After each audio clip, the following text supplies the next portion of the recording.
This is the Sports Bash with Mike Gill on 97.3 ESPN. Now, live inside the Matt Black Kia Studios, here's Mike Gill. Yes, indeed. A Thursday edition of the Sports Bash is live here on 97.3 ESPN. I'm your host, Mike Gill. Josh Henning has the day off. Yes, he is not here today. Josh has the day off. We're flying solo for the show. Hopefully he enjoys that day, recharges the battery a little bit, and gets himself some nice weather out there. Beautiful day. So how's everybody doing? Busy day for us today. You and I together until 6 o'clock tonight. Football is back. Hall of Fame game tonight. You can hear it right here on 97.3 ESPN. Of course, you can watch the show live, Facebook, YouTube, and Twitter. Follow me on Twitter at Mike Gill Show, and you can watch the show. If you're a YouTube subscriber, the show comes right to you each and every day. Thanks to everybody who has been watching the show live over there. And don't forget, download the free mobile app, and you can take the show on the go. You can text us through the app, all that good stuff. Plenty of places we can start today's show. We've got Eagles camp. Some storylines going on over there. Adam Kaplan today for football at 4. Kaplan is one of the more, tuned-in guys, connected guys when it comes to the Philadelphia Eagles. And we'll have the latest on the story that really is not going away. And we'll start there. It just, look, as much as some people out there want to say it's not going away, where there's smoke, there's fire. And this whole story, when it comes to Deshaun Watson, it just simply will not go away.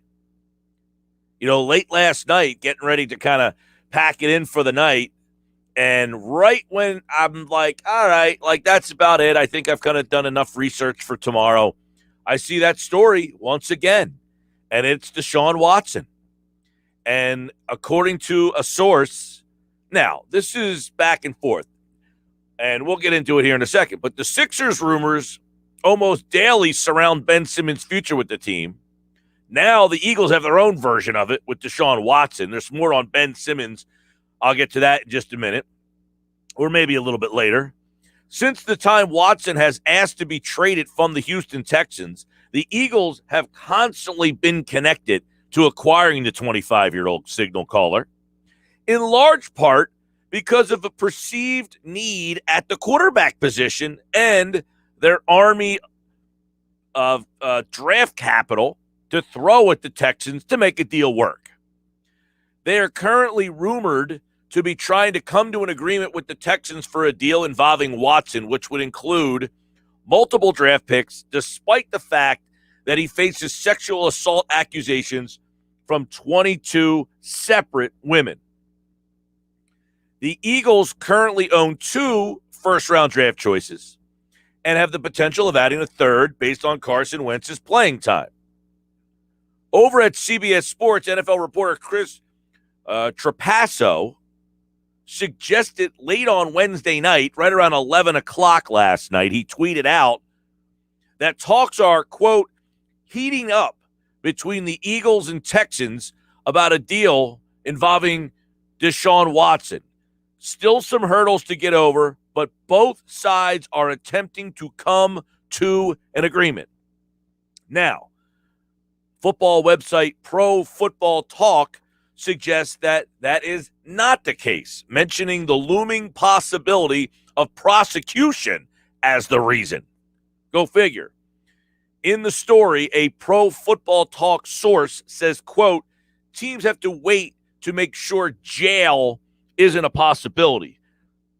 This is my life, says one man, right? To further add fuel to the fire today, Eagles head coach Nick Sirianni was asked about the constant rumors surrounding a quarterback who shall remain nameless.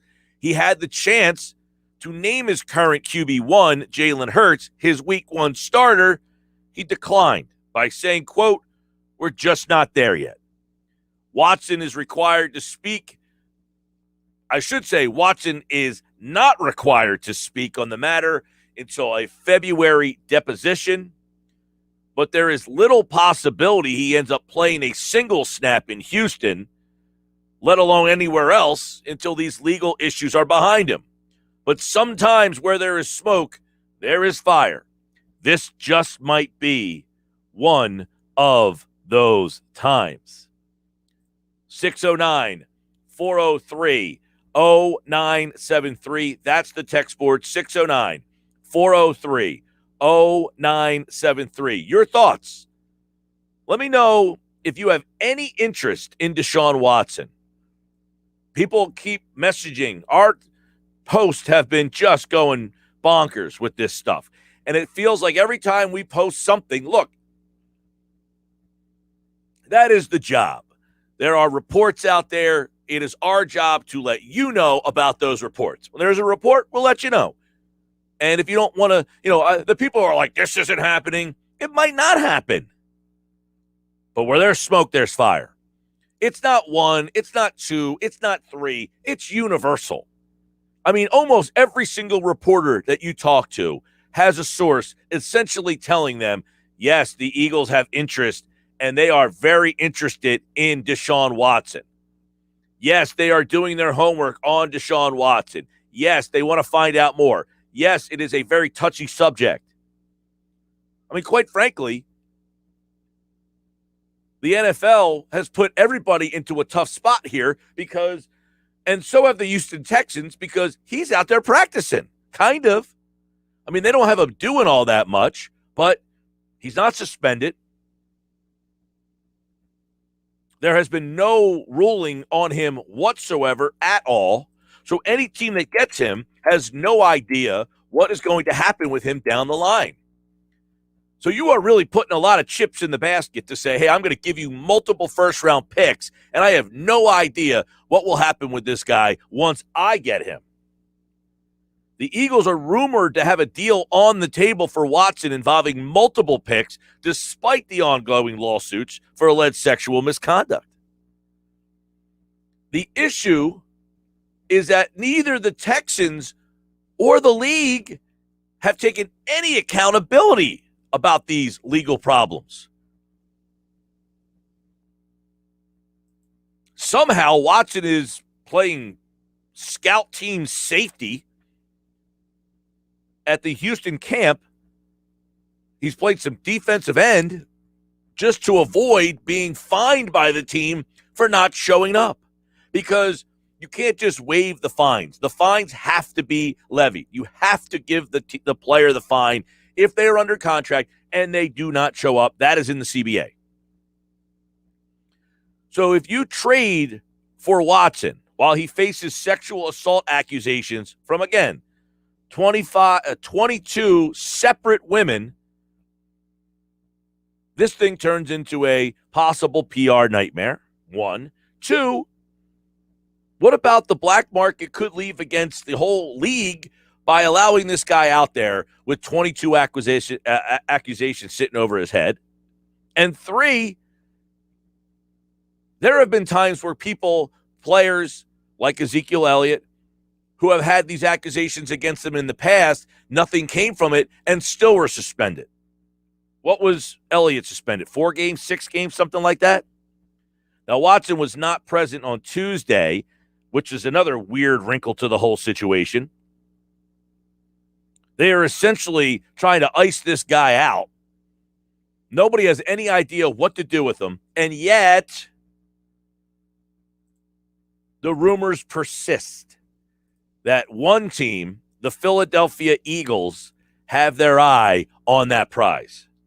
609 403 0973. 609 403 0973. Hit me up on the text board. Give me your thoughts. Give me your reaction. Because, look, Watson is a member of the Houston Texans right now, and that could be a case for a while.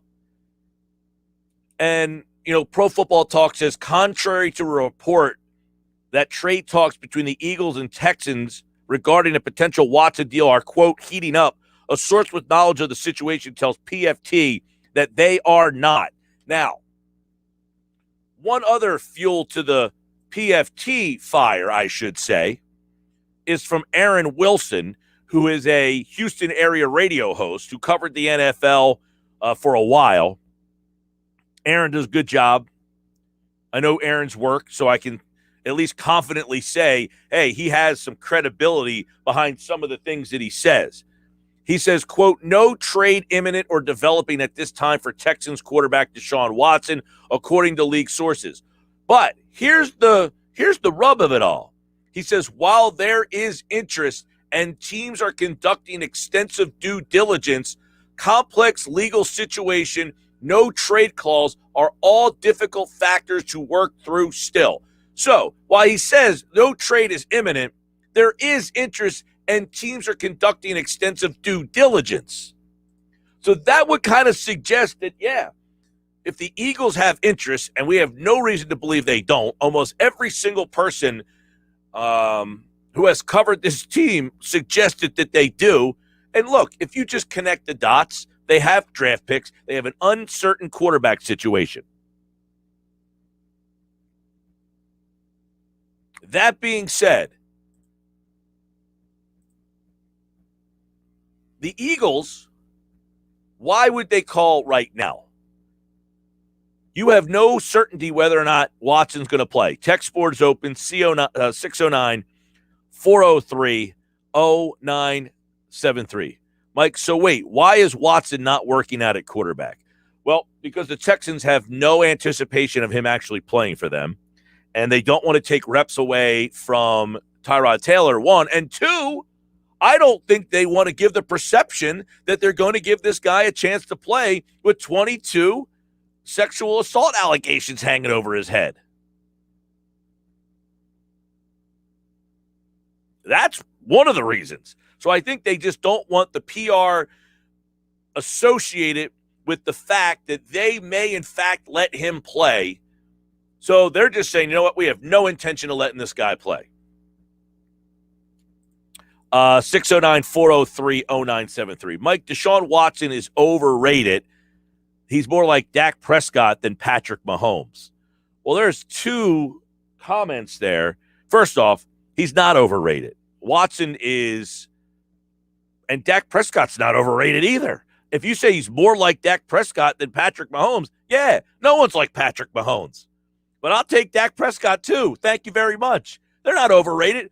Deshaun Watson last year, what kind of idiot makes that comment? Deshaun Watson was on a horrible team last year.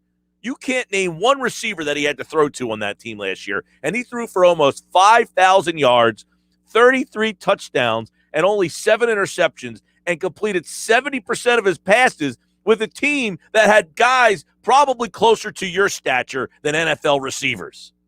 To call Watson overrated is preposterous.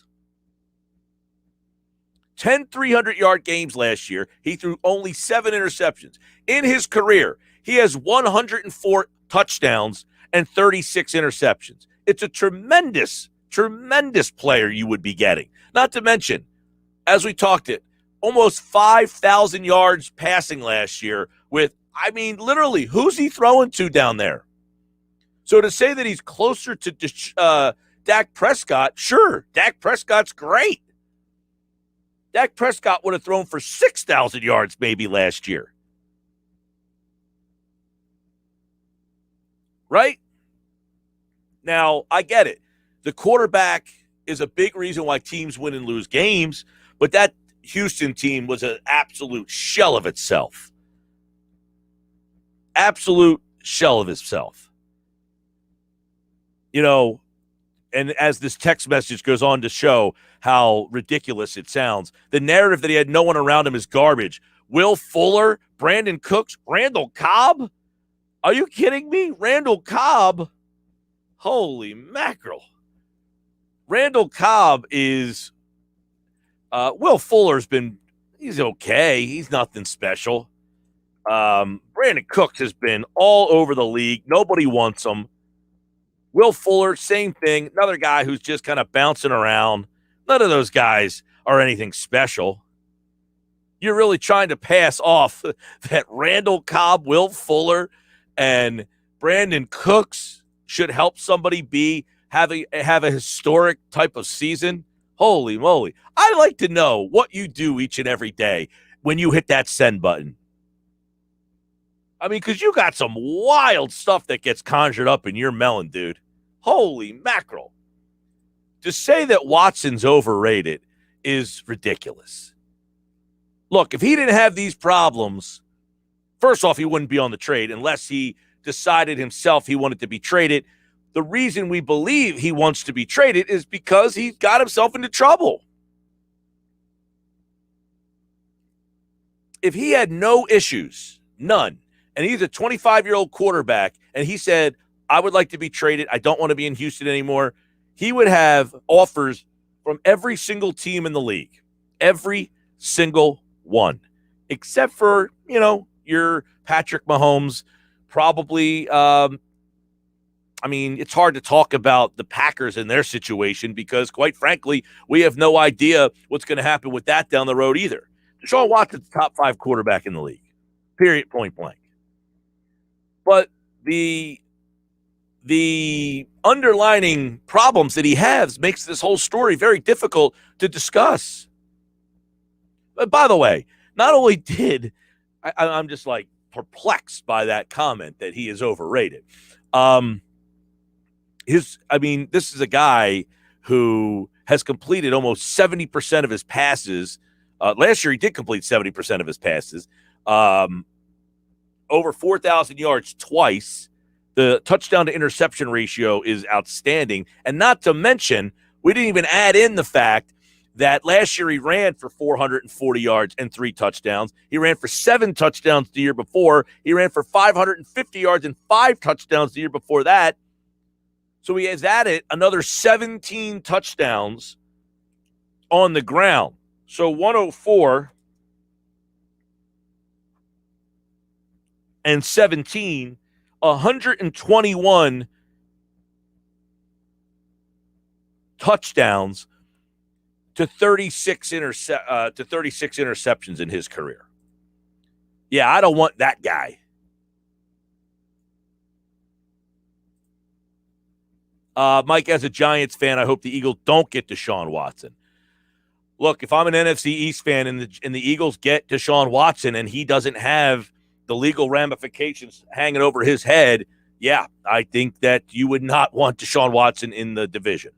Look, I'm a big Dak Prescott fan, so to compare him to Dak Prescott, to then say he's overrated, I'll take Dak Prescott. Thank you very much. Now, I don't know what Dak Prescott you're going to get this year with that injury. The ankle problem that he had was a major, major, major problem. But to say Watson's overrated and then say Dak Prescott's not overrated. The guy's fantastic. Yeah, neither one of them are Patrick Mahomes. But that's like saying, hey, Brady and Manning, and then saying that Drew Brees isn't as good as those two guys. No, maybe not. But I'll still take Drew Brees. I mean, are you going to nitpick that, like, all right, Deshaun Watson, top 5 quarterback. What are you going to say? He's number 6? And say, oh, that means he's overrated to put him at number 5? What's he, number 7? No way. He's top 5. Prescott last year, by the way, in 5 games, he had almost 2,000 yards passing.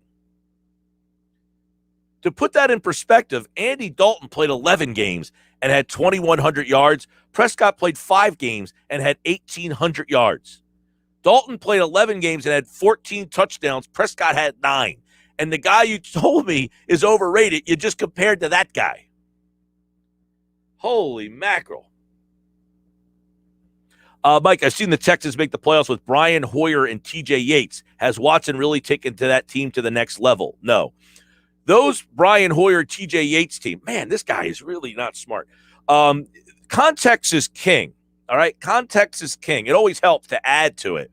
The TJ Yates, Brian Hoyer teams were led by tremendous defensive teams. They were very, very good defensive teams. And by the way, those guys took over the teams when the other guys got hurt. TJ Yates wasn't the starting quarterback for the Texans.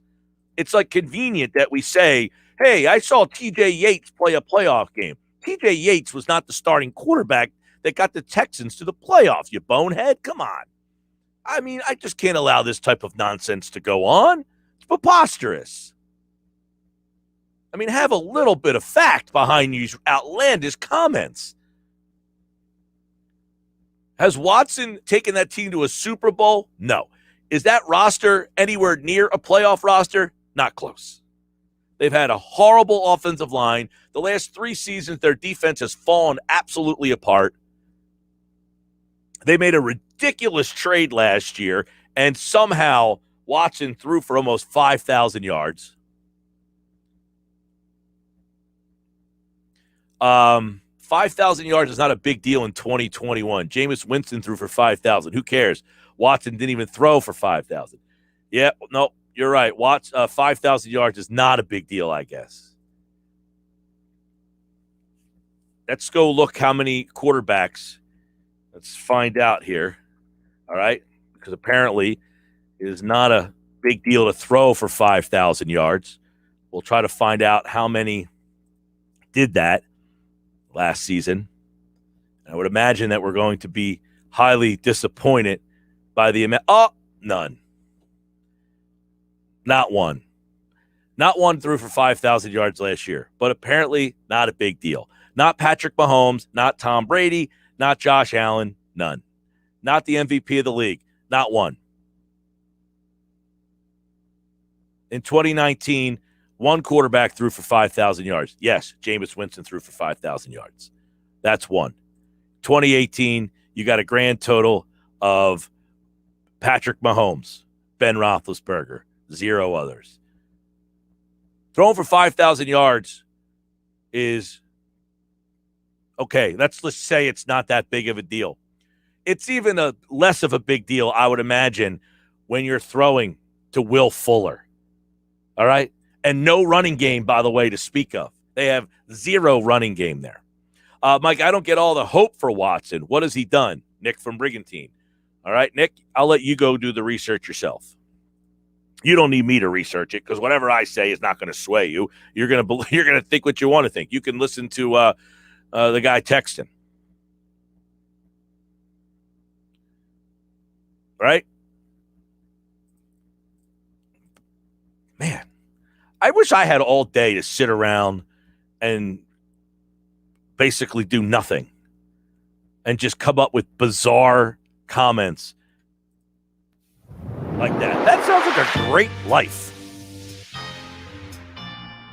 They make me go to freaking meetings here. I got to be on Zoom calls, this call, that call. You know how many meetings I have to go to before I have to do before I have to do the show? That guy gets to sit around all day and come up with that bizarre crap. Speaking of which, Andre Drummond spoke today. What's his relationship like with Joel Embiid?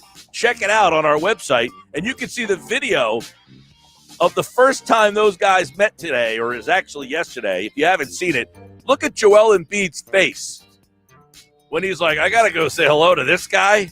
Check it out over at 97.3ESPN.com.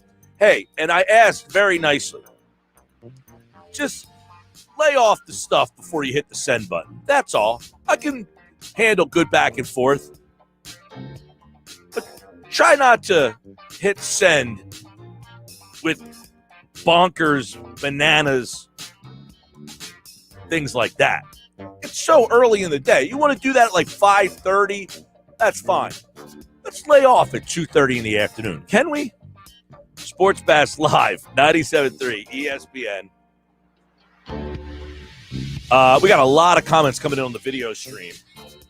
This is the Sports Bash. I'm Mike Gill. Coming up, Keith Smith in the 3 o'clock hour. Adam Kaplan. We'll talk some Phils. They have a 4 o'clock game today. They win last night. Mets win last night. Big game today for both.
All right, back with more Sports Bash, 97.3 ESPN, the free mobile app. Don't forget, coming up at 4 o'clock, Adam Kaplan, football at 4, 8 days into Eagles training camp. He's got all the details from today. Got a busy show for you. Frank Close is here. Talk a little Phils. Their lineup should be coming out soon for the day game against the Washington Nationals. Over on the text board, got more texts coming in. 609-403-0973. A couple tweets at Mike Gill Show. Download the free mobile app, the Apple Store, Google Play. The best part about, look, I got people texting me. I got this one's Mike Watson would be the best player the Eagles have ever had. He would be the best quarterback in the league on a good team.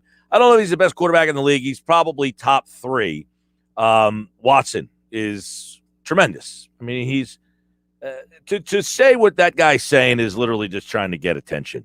And some of the follow-up texts he sent, I can't even give him any credence or credibility. I can't even read them because then it just adds to that. He got to smoke weed at such an early time of the day, and we all have to listen to it. I can't do it. He's either, at this time of the day to be in this kind of mental state, I'm sorry. I can't do it. I'm not giving that any more attention. Those text messages are outlandish. Tom and Ventnor, I don't know what these people are talking about. Watson had to run for his life every play, throwing to subpar receivers and still put up those numbers. Let's say in a hypothetical world he was drafted by the Chiefs, he would be regarded as the best quarterback in the league. Ding, ding, ding. I will say this. The gentleman texted me, and I call him a gentleman because I'm sure he's a nice person. I just don't agree with what he has to say, and maybe he's chemically imbalanced at 2 o'clock in the afternoon, which is perfectly his right. I have no problem with making those life decisions. But he tried to compare him to the Eagles and their situation. Both of their offensive lines were horrendous, right? Both teams' offensive lines were horrendous. One team, the Eagles' offensive line being so bad, caused the quarterback to essentially be traded. The other one threw for 5,000 yards. Fine. You want to say the 5,000 yards is not relevant. Fine. 5,000 yards, not relevant, doesn't matter. But if you have a terrible offensive line and not a lot of weapons, and the team knows you're passing, okay, this is where it doesn't take a brain surgeon to figure out what would happen in those situations. You're probably going to turn the ball over a lot. And it didn't happen to Watson. Who did it happen for? Wentz. Wentz was a guy who did not turn the football over all that much. He did a terrible job last year of making decisions because the offensive line broke down. Watson, on the other hand, threw 33 touchdowns, 7 interceptions, and completed 70% of his passes. Yet somehow the gentleman is trying to compare because their records were the same. You know, the Houston Texans and most teams in this league, all of them, have to play defense as well. And sometimes you just don't have the talent on that side of the ball. And the Houston Texans last year gave up 464 points on defense. The Eagles, whose defense was not very good, just for perspective, only gave up 418. So while the Texans were a terrible football team, it wasn't because their quarterback, the 464 points they gave up on defense, which was third worst, in the AFC last season. The only team worse, Jacksonville, gave up 492. Sometimes context is king. Sometimes it does actually matter. You know, Dak Prescott last year, they were horrible defensively. They were horrible. They were historically horrible. Dallas was defensively. And then when Prescott got hurt, I mean, the team went down the toilet. The only reason the team got somewhat competitive, it wasn't because they were scoring offensively, is because the fact that their defense actually in the second half of the season, you got to give Dallas some credit, started to play better football. I mean, it took them 9 games, but they finally got there. In the first couple of games of the season, their defense gave up 39, 38, 49, 34, 38.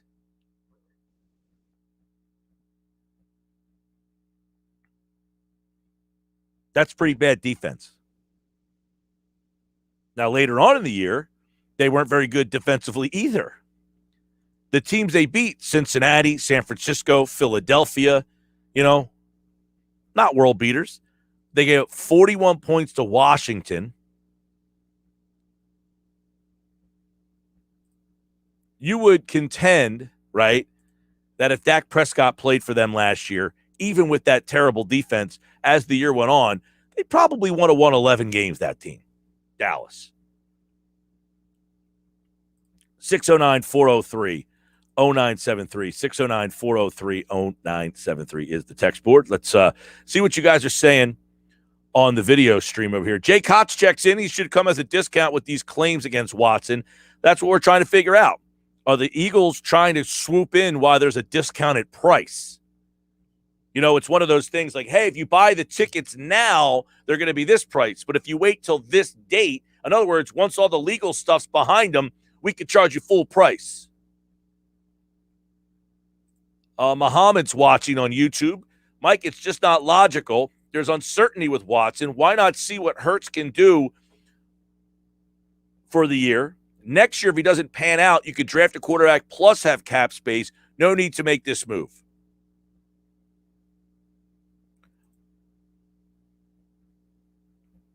Noah checks in. Dak was on pace for 6,000 yards last year. I don't see how comparing another quarterback to him is an insult. That's what I couldn't figure out. You tell me the guy's overrated and then compare him to Dak Prescott. I mean, I can understand if you said he's overrated and he's Jameis Winston. Now, that's an insult. To compare the guy to Dak Prescott, it's like saying, yeah, Drew Brees isn't Brady or Manning. Of course he's not. He's the next notch below. Jay says, Mike, what do you think the Texans can get for Watson?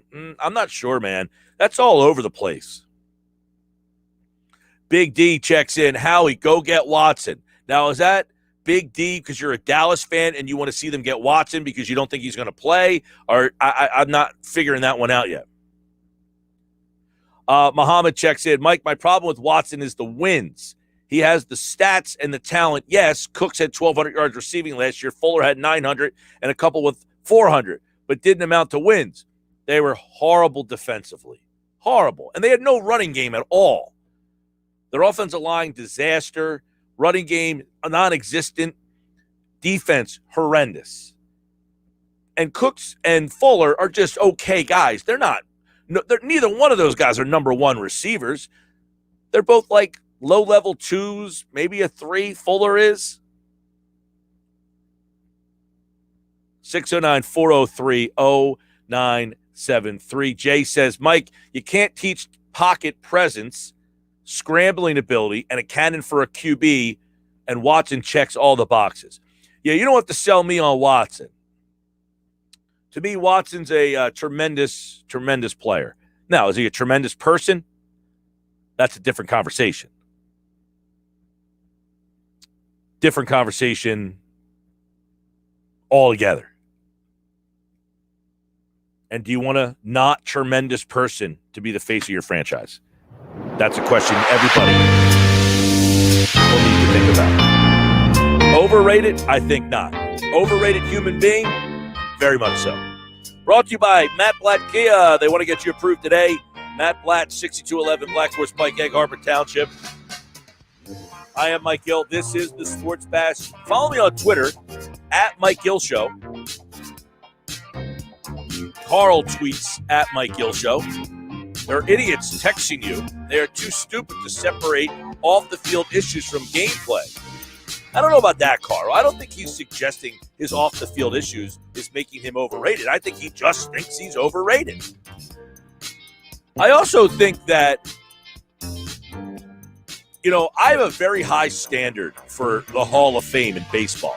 Almost nobody to me is a baseball Hall of Famer. Maybe he just has exceptionally high standards. Well, if Dak Prescott and Deshaun Watson are overrated, I'd like to know who does rate on his list. Stick around. More Sports Bash on the way.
All right, Thursday edition, Sports Bash. I see it's a lively crowd today. Good to have you. I'm Mike Gill at Mike Gill Show. Rank report tonight, 5 o'clock. Todd Rank is back. Always fun. Kevin Cormick at 5:30. We'll talk a little bit more about the Sixers moves. Andre Drummond spoke today. Check out what he said about his relationship with Joel Embiid. Use the free mobile app or go to 973ESPN.com. If you're watching the show live, share, like, subscribe. If you're listening on the radio, you can text us at 609-403-0973. Mike, I think Hurts will be much improved. And with those 2, potentially 3 first-rounders, we could surround him with top talent. That's from Paul in Pleasantville. Yeah, look, Paul, I don't have any problem giving Hurts a shot. I have no problem saying, look, Hurts, this is your team.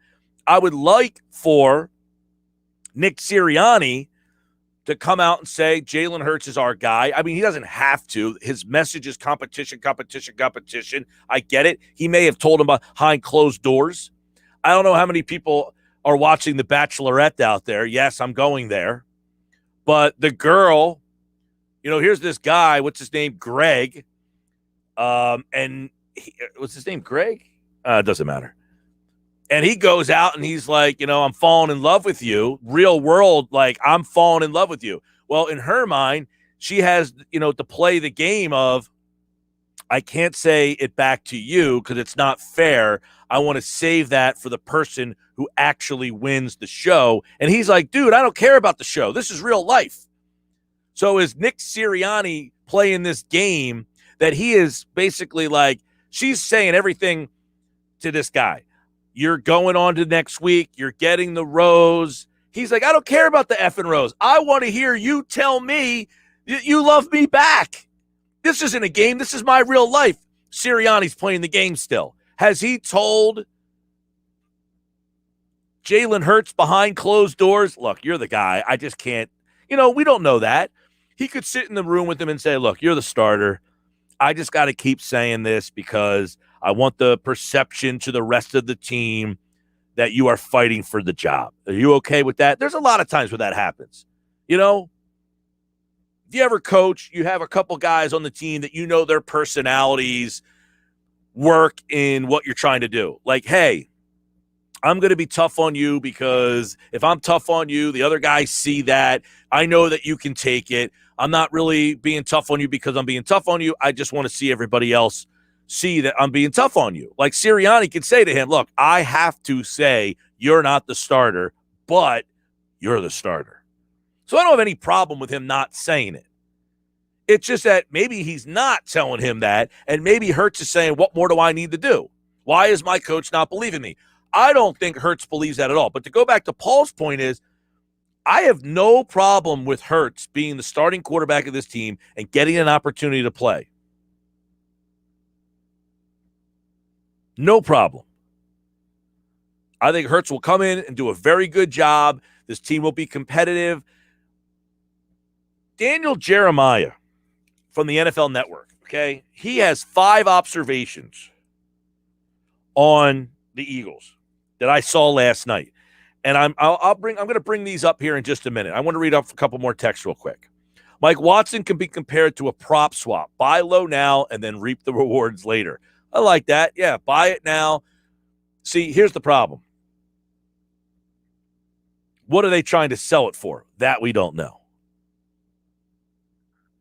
Mike, Dak Prescott, Deshaun Watson are like Matt Ryan and Matt Stafford. They're good, can put up big numbers if everything around them is great, but they're not going to win you big games, not enough of them. I don't agree with that. Watson anyway. Maybe Prescott. That I can maybe go with. I think Prescott's pretty darn good. He's had a lot of good weapons around him. Watson, on the other hand, had bupkis weapons around him. Matt Ryan has great weapons around him. Terrible offensive line, terrible defense, got them to a Super Bowl.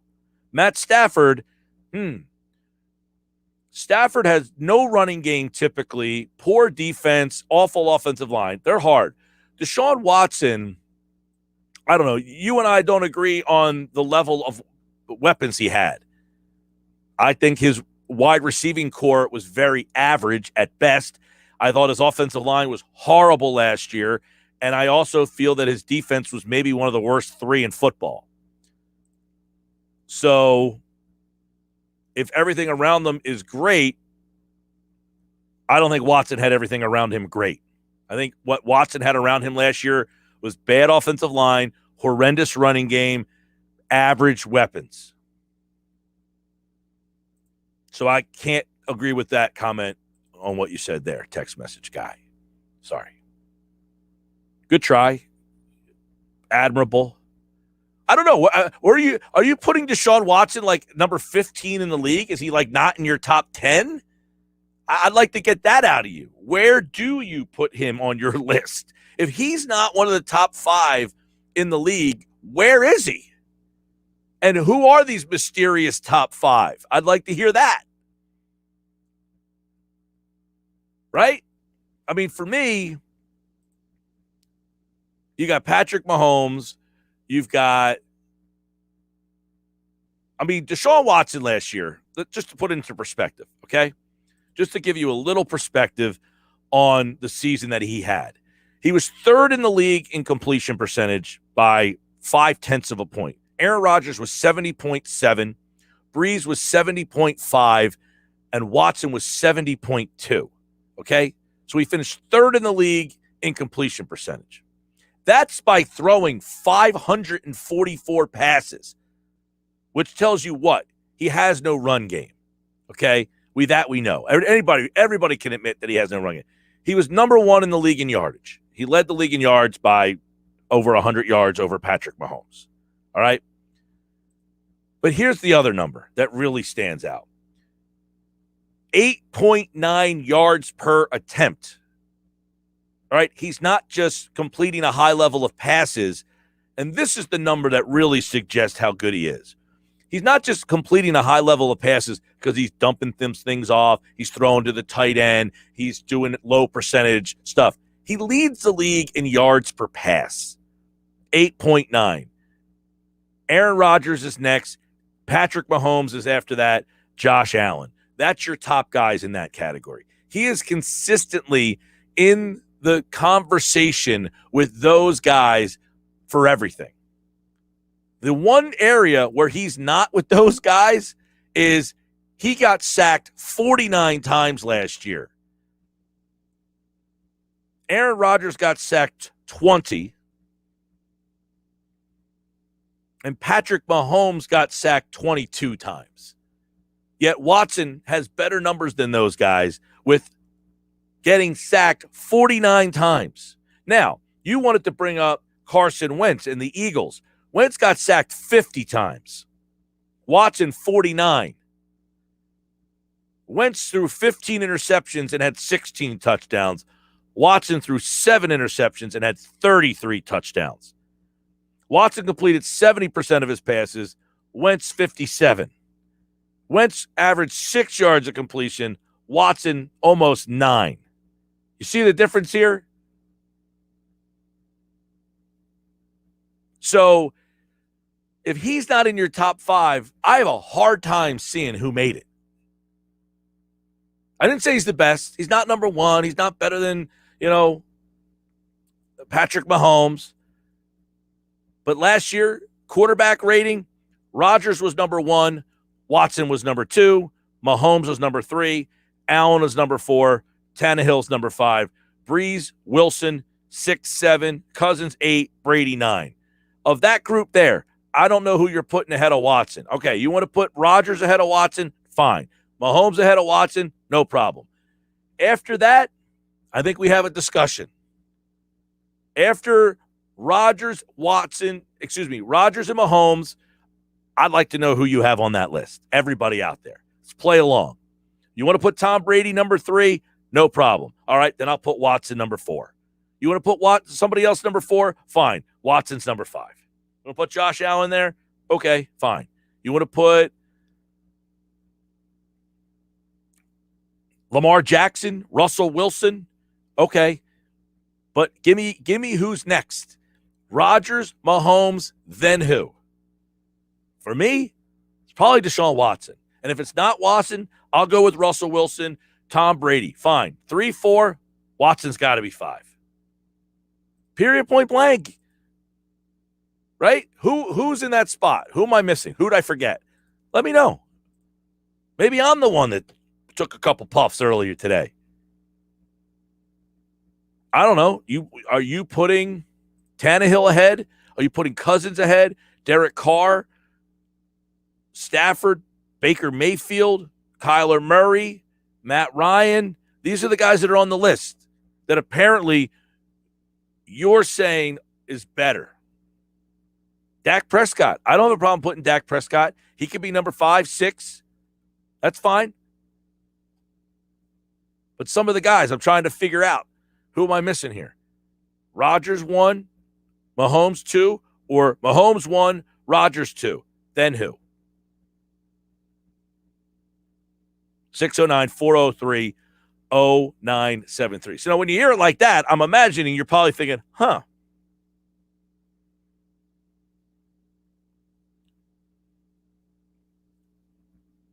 All right, we got more Sports Bash on the way. Keith Smith going to talk a little NBA at 3:20. More free agency. Drummond is in. What does he mean for the Sixers? Also, Danny Green is back. We're going to get into that. Phillies lineup. The Phillies are back in action looking to sweep the Nationals. If the Phillies could sweep the Nationals, should we take them seriously? Does that mean, hey, you got a bad team on the road, you swept them? Is that enough to make you take them seriously? They were down last night in the game. They scored 4 in the third or fourth. They come back in that one. Good fight by them. You got Aaron Nola. Nola, they need you big time today, buddy. I'll get you an update on the Mets and Marlins as well, and that's coming up next.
Hour 2 of the Bash, 97.3 ESPN here on a Thursday, brought to you by JCPenney. The mystery sale is back at JCPenney just in time for back to school.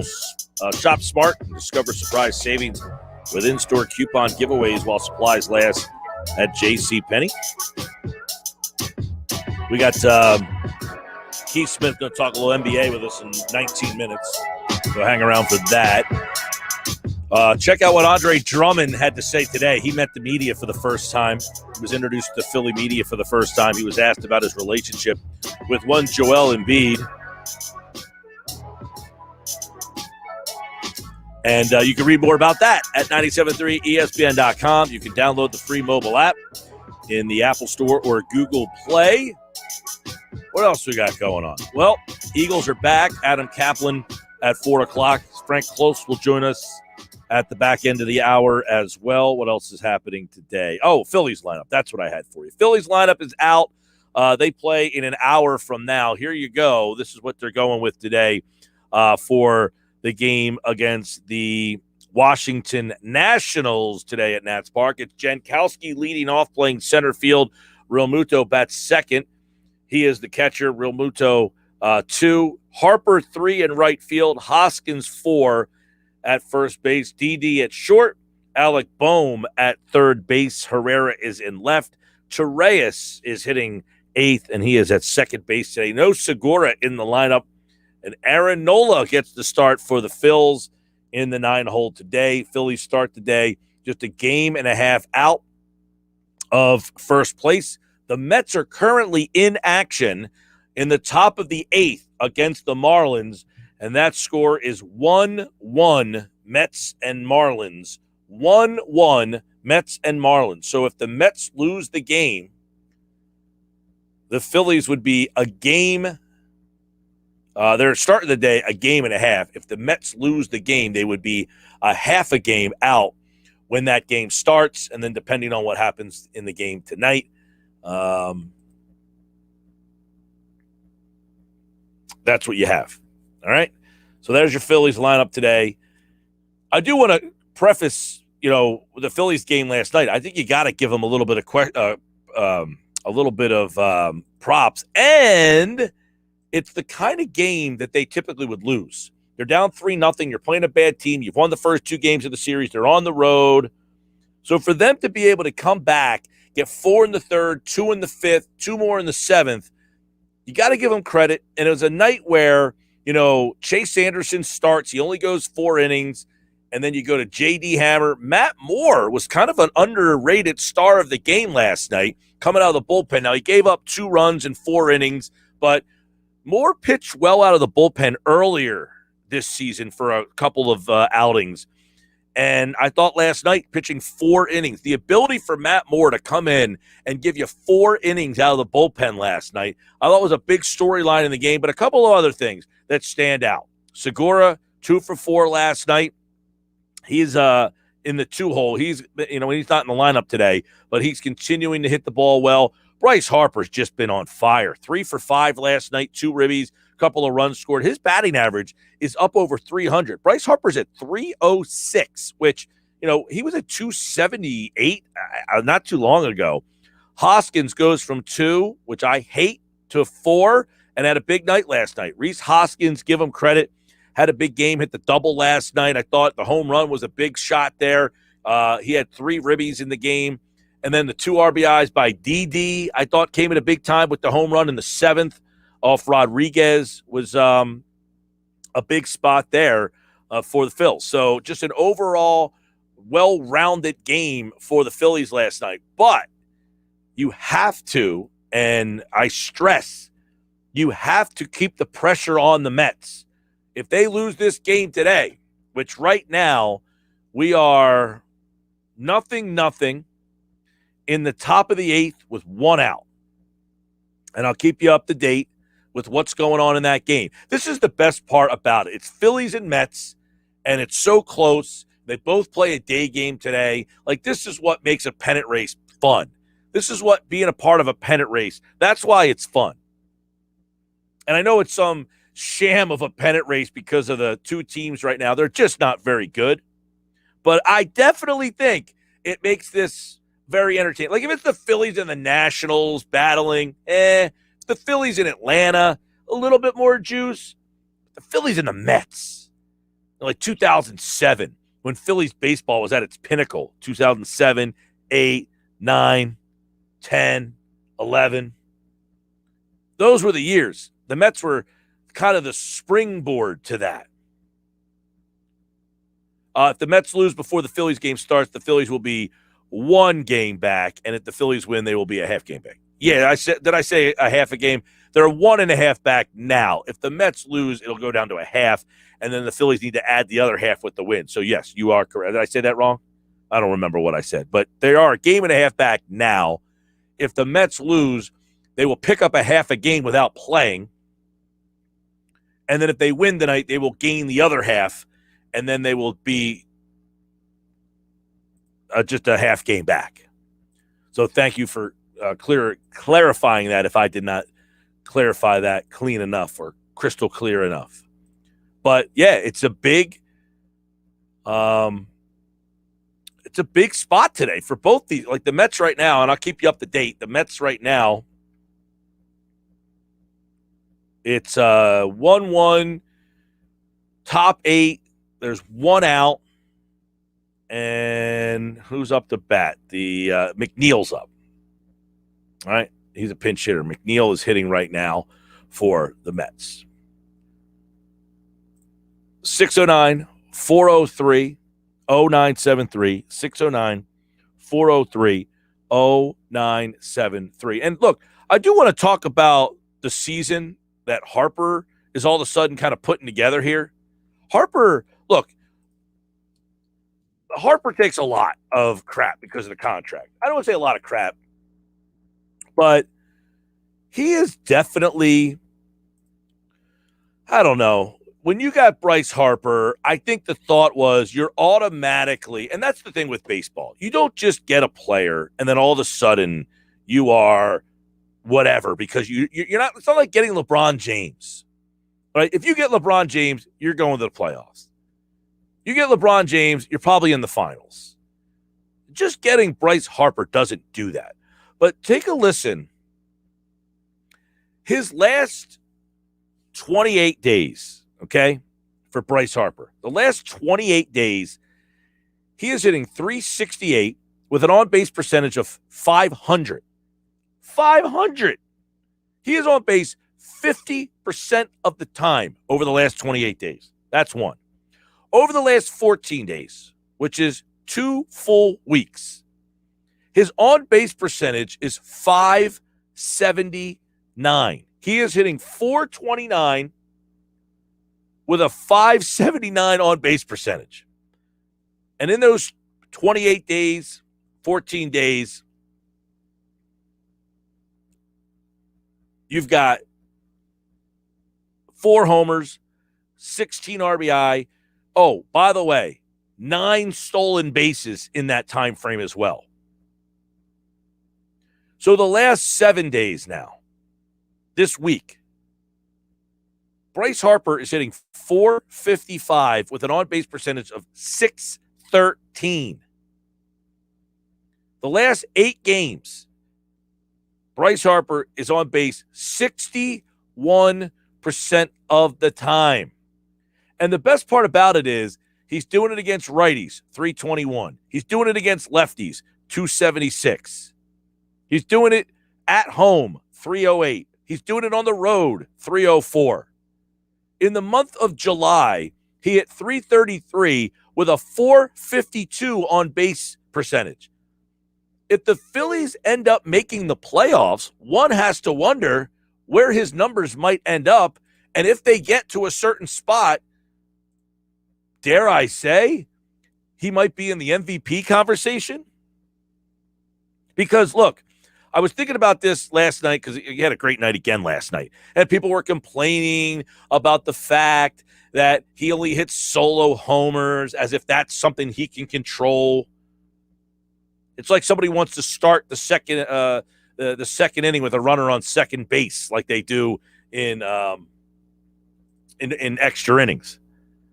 But in the National League right now, Who's a player on a good team that is having a better year than him? I'm talking about a player on a good team. Yeah, sure, I can go to Freddie Freeman. Now, Freddie Freeman got off to a really slow start, but Freddie Freeman's hitting 290 with 24 homers. He's having a big year, but they're behind the Phillies in the standings. Eduardo Escobar is having a big power number year, but Arizona is one of the worst teams in baseball. Javier Baez, 245, a lot of power, just got traded to the Mets. Okay, how does that factor in? Ron Acuna out for the year. Pete Alonso, 254.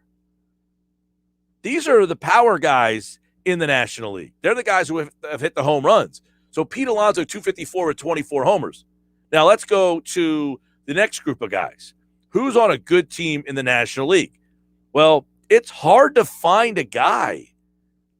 I mean, Justin Turner's hitting 293 with 20 home runs. Is he your MVP? Fernando Tatis, 292 with 31 homers, 70 RBI. If they're the third team, though, right now, they're a wild card team. So Tatis may be in the conversation, I would say. Other than him, you go to San Francisco. Brandon Crawford's hitting 288 with 18 homers. Bryce Harper's hitting 306 with 17 home runs. Now, his RBI numbers are the problem. That's where he might get bit. But the way, I don't think people realize what the guy's been doing over the last month. It's been pretty astronomical, to be honest with you. The other guy, I brought him up the other day, is Bohm, who gets a lot of hate. But over the last 28 days, Bohm is hitting 327 with a 421 on-base percentage in the last 28 days. In the last 14, he's 325 with a 413 on-base percentage. And in the last week, he's played 8 games. He's hitting 345 with a 424 on-base percentage. I tried to tell people, look, just be patient with Bohm. I think his defense was kind of carrying over to the field. Bohm can hit. And he has lengthened this lineup now all of a sudden. It's good to see. I'm glad that he's kind of got back on track. Mike, Tatis is the leader. They have the third best record in the National League. Yeah, I said that. I think Tatis is probably the leader right now. But the question will be, if Harper leads them to the playoffs, if he can get them to the playoffs, does he kind of surpass him as a division winner? Because the numbers are going to be better from Tatis, no question. Sports Bash brought to you by Matt Black Kia. They want to get you approved today. Matt Black, 6211 Black Horse Pike, Egg Harbor Township. I'm Mike Gill. This is the Sports Bash. When we come back, NBA free agency still going, still crazy. The Eastern Conference, a lot deeper. How does it factor in for the Sixers? And Ben Simmons, could he be on the move? Will he be on the move? There's a report that suggests that he and the team have not spoken, and he wants out. That's the latest. Keith Smith, next, here on the Sports Bash.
All right, 319. I'm Mike Gill, Sports Bash, 97.3 ESPN. Hopefully you're enjoying the Thursday. Tomorrow, Sal Paolantonio, live from the Hall of Fame. Hall of Fame game tonight, 97.3 ESPN has it for you. Keith Smith covers the NBA. Going to join us here in just a second as we pop him up here on a Thursday with all of the craziness going on. I don't know if all the craziness that's going on, and then all of a sudden the Sixers add to it by signing Andre Drummond. What's the message there? Sixers have a lot of things going on. Ben Simmons, is he talking to the team? Is he not talking to the team? Does he want to be traded? Does he not want to be traded? Does he not care? The Sixers hire Dame Lillard's former college assistant coach. Now everybody's speculating what that could mean. Maybe he's just a good coach. I don't know. Keith Smith, SpotTrack.com, covers the NBA. This is his time of the year, and he joins me now here on the Sports Batch. Keith, man, what's going on? A lot. I think it's starting to slow down finally. A lot is right. Let's first, I want to get your opinion on the East and how that has been shaped, changed over the last 72 hours or so with free agency. I mean, last year we saw 3 definitive teams in the East: Brooklyn, Philadelphia, and Milwaukee, and then there was a drop off. What is the East looking like on what are we on August the 5th? Yeah, it looks like it's going to be kind of a bloodbath. There are a lot of good teams in the East now, and it's still probably somewhat top-heavy with Brooklyn, Milwaukee, Philadelphia, and then I'm going to put Miami in that group at the top. One of those teams will probably have the season where the wheels come off a little bit and it doesn't go how they expect. But behind those guys, you have really a big group of teams that you could almost convince me in any order are going to be pretty good. The only teams that don't look like they're going to have a very good season because they're rebuilding are the Orlando Magic and the Detroit Pistons. And then maybe the Cleveland Cavaliers. We'll see what they do. Let's see what Toronto ends up doing. But whether it be Boston, Charlotte, Chicago, who's loaded up, New York, who made a bunch of moves, Washington, who made a big move to get Spencer Dinwiddie, the Pacers with better health. This is as deep as the East has been in several years. Yeah, I know the Knicks with the move of Kemba Walker. Let's start with that because the Knicks were lacking a creator today. They obviously extended their contract. Why is his name slow? Randall. So adding an offensive player that they lacked. I mean, I don't say that they win the championship because of it, but that certainly makes them a tougher out in round 1 of a playoff, doesn't it? Yeah, absolutely. What we saw happen to the Knicks was they when they played the Hawks in the first round, the Hawks keyed everything on Julius Randle, and they just didn't have enough playmakers to help him out. RJ Barrett is good, but he wasn't quite ready for that kind of role in the playoffs. There other guys could do, some stuff, but just not a lot. It was really hard for them to find offense. So now with adding Kemba Walker and Evan Fournier, you've got 2 guys who are pretty good shooters, 2 guys who are also pretty good with their ball in their hands, and 2 guys who can play off ball as well. So I think the Knicks, with adding those 2 guys, re-signing Nerlens Noel, who really became an absolute dominant defensive backbone for them. Alec Burks is a nice role player there. Derrick Rose is probably going to contend for 6th man of the year. Taj Gibson's a nice veteran up front. They've really put a pretty good squad together. They're going to be a tough out. Chicago, I think, has really been interesting as well. They have really, made that team. I don't know if they have a number 1 starter if you're looking at a pitching staff, but their starting 5 is definitely interesting. Yeah, absolutely. It's funny. I keep saying, the Bulls are one of those teams over the last few years, unless you caught Zach LaVine on a night where he was kind of going supernova. And I was like, they're okay, but I'm going to keep flipping through League Pass. And now they've become a far more interesting team with adding Lonzo Ball, DeMar DeRozan.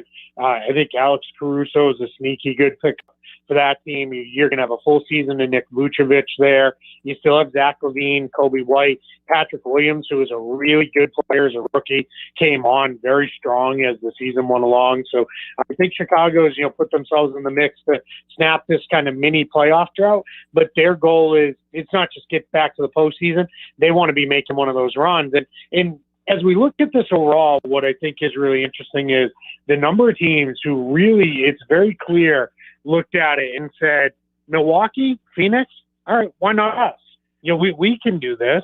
We can be that team next year. So I think that's what the Bulls are firmly in that mix. Keith Smith with us here looking at the NBA offseason, which is kind of slowed down a little bit, but still a lot happening. What is your take on the AARP Lakers?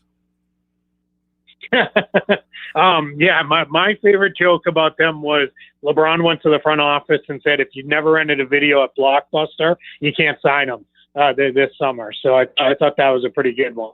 I think they added some pretty good talent. It's a lot of guys on one-year deals and veteran guys who are I like to call them one-skill players. So Wayne Ellington is a shooter. Dwight Howard, we know what he is. He's kind of a defense rebounder guy. Carmelo Anthony's a scorer. Kent Bazemore is a wing defender. Trevor Ariza is a defender. But when you're signing guys on a minimum, it's hard to get guys who are coming in, with amazing all-around skills. But they did an okay job filling out their bench. Overall, I think with the Lakers, as we look at that team, what they have done is they've built a team that in the regular season will be fine. They'll be good. My guess is LeBron James, Anthony Davis, Russell Westbrook, they probably play max maybe 40 games together in the regular season because someone's probably always going to be out of the lineup. And that's great to have the other two there. Where it becomes an issue for the team is when they get to the postseason. We've seen what teams do to Russell Westbrook in the playoffs, Philly chief among them last year, where you just back off him and you basically say, all right, hey, we're not going to play you like that. We're going to make it really hard on you, and that's going to make things tough on James and Davis. So it's going to be very curious to see how they get to the playoffs and what they look like, because they're going to use the regular season as an 82-game experimental playground to figure out what kind of lineups work. Patty Mills, he heads to Brooklyn. Obviously, everybody just thinks Brooklyn's already the best, but are they far and away, if healthy, the best, even in this new, deeper East?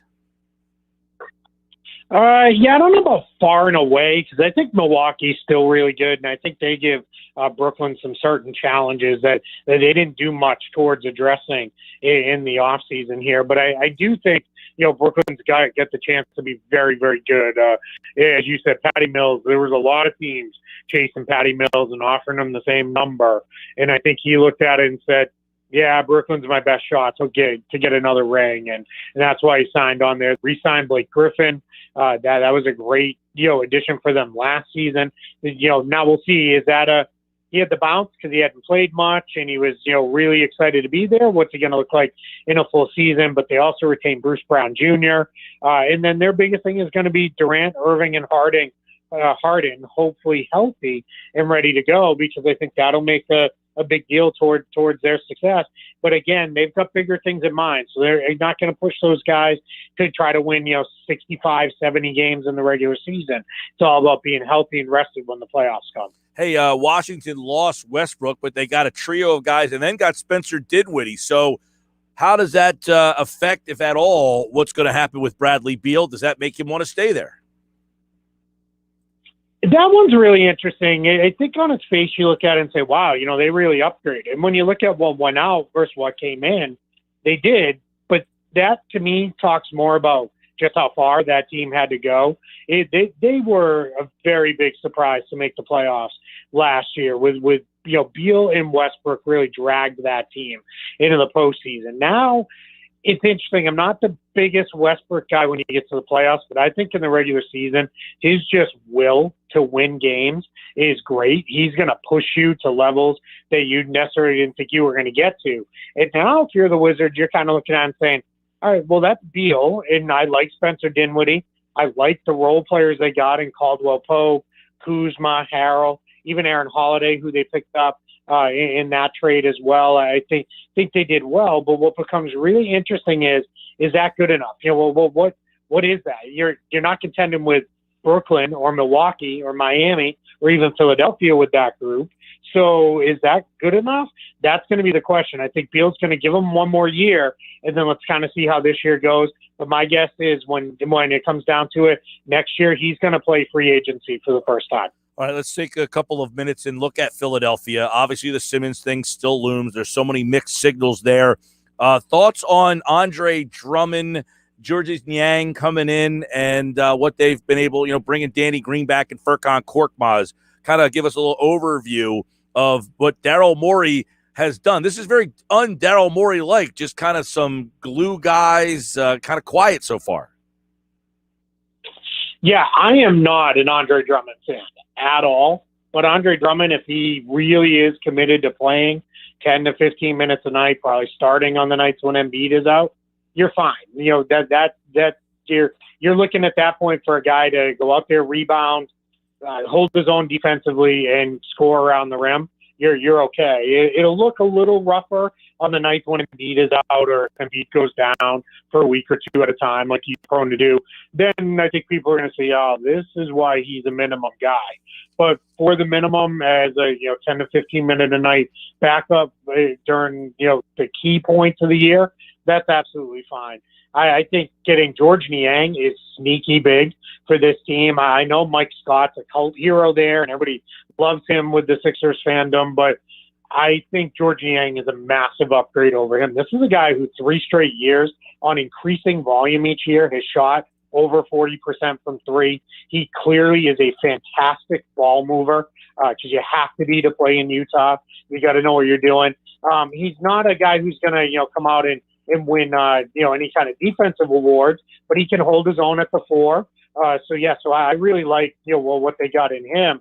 And then I think retaining Korkmaz. So I think last year, whether it was I think it was a combination of he finally figured out some things defensively, and the team figured out how to scheme around him. He became kind of a key player as a shooter, and I think he's really helpful. And then Danny Green, as the year went along, his value really came out in that Atlanta series. If they have him, that series may go a little bit differently, and not having him was absolutely huge. So I think they got those two back on pretty good value contracts as well. So right now, it all kind of hinges on what happens with Ben Simmons, because as it stands, pretty good team. If they want to be a great team, is there the deal to make to move Simmons that can lift them up one more level? That's what we don't know at this point. Yeah, and I guess we don't know what's going to happen there, but there's so many mixed signals here. He's not talking to the team. He's okay with being moved. The whole thing with Golden State, that broke down. Now they might be talking again. Is Morey just slow playing this? I mean, how are you reading the way this is kind of going right now? I don't have a great feel on it, which is I don't feel bad about, because I don't know that anybody really does. As you said, there's all kind of mixed messages here. And one of my kind of concerns with this one is they have done little to nothing to rectify how do you bring him back? If there's not a trade, what are you doing to bring him back? And I know they'll say all the right things, but we haven't even gotten to that point yet, as far as, hey, we still love this guy and, talking him up and all those things. And there were some tough things said about him, as last season came to an end. So I think your challenge, if you're Philadelphia, is can you make that work? We're a month and a half-ish from training camp opening. When that happens, if there's no trade, do you just walk back in and everybody's like, hey, good to see you, let's go? Or is it going to be, hey, there's some smoothing out to do? Because clearly, if the reports are true that he's cut off all contact with the team entirely, he's not happy. You don't do that in a situation where, hey, we're just going to work and we're going to get back at this. It sounds like, he's a guy who's still, harboring some ill will. So there's work to be done there for sure. Yeah, we'll keep an eye on that, obviously, because there's stuff today, he hasn't talked to them, and he, he's interested in Golden State, and, the Golden State thing seemed to fall apart, and now they might be trying to get back. I wonder if that's an indication that Morey's not getting some of the calls he had hoped, maybe? Yeah, I think that's fair. I think what he did was the right thing. It's like I always say, you start any negotiation asking for the move. I don't care if you're selling a car, you're going to ask more for it than what you are actually willing to take. And then I think other teams are saying, yeah, not interested. We're not giving you 4 first-round picks and swaps and good players and all this other stuff that they want, because it's not a Ben Simmons in Philadelphia problem as much as there's no guarantee this isn't just a Ben Simmons problem. You're going to have to still figure this out if you're any other team. I continue to believe the best kind of deal for them to make for him is where they get, a good player back who maybe doesn't have the best fit where he is and some other kind of asset. He goes to a smaller market team, one that can attract a star in free agency, and then they can kind of try to build him back up and get it going. So that's what I think is best, but it remains to be seen where that deal is, and that deal is certainly not coming as long as Daryl Morey's, driving the asking price that he has been through all these reports around the league. All right, last thing for Keith Smith here at Keith Smith NBA. Will anything wild happen with Kawhi Leonard? Yeah, I don't think so. I was asking some folks around the league, and the challenge right now is nobody has cap space left except for Oklahoma City, and that's clearly not a thing that's going to happen. So everyone is of the belief that Kawhi works on Kawhi time. He does things just the way he wants to do them. He also knows he's not really holding the Clippers up at all, because the only other thing that they're probably going to do is re-sign Reggie Jackson and maybe add, a couple veteran guys for the bench. And that's the extent of their summer. So it sounds like it's just going to be him basically whenever he's ready telling the Clippers, it's the exact contract I want, and them saying, sounds great, here it is, let's go. And that'll probably be what it is. My guess is this ends up with a 1-year contract with a player option. He spends most, if not all of this year rehabbing. He'll opt out next year and then likely re-sign a long-term deal, which will lock him in for probably the remainder of these positive years of his career, and that'll be where this heads. It would be a major shock if some other team comes out of nowhere and he signs with them. Because the other thing is, if you're one of those other teams, you'd have to get it on a long-term contract of 4 years, because the first year might be kind of a, hey, this is just a rehab year, and he may not play for you at all. I'd like to see the Keith Smith clicker. Is it Team USA basketball or Summer League in Sacramento last night?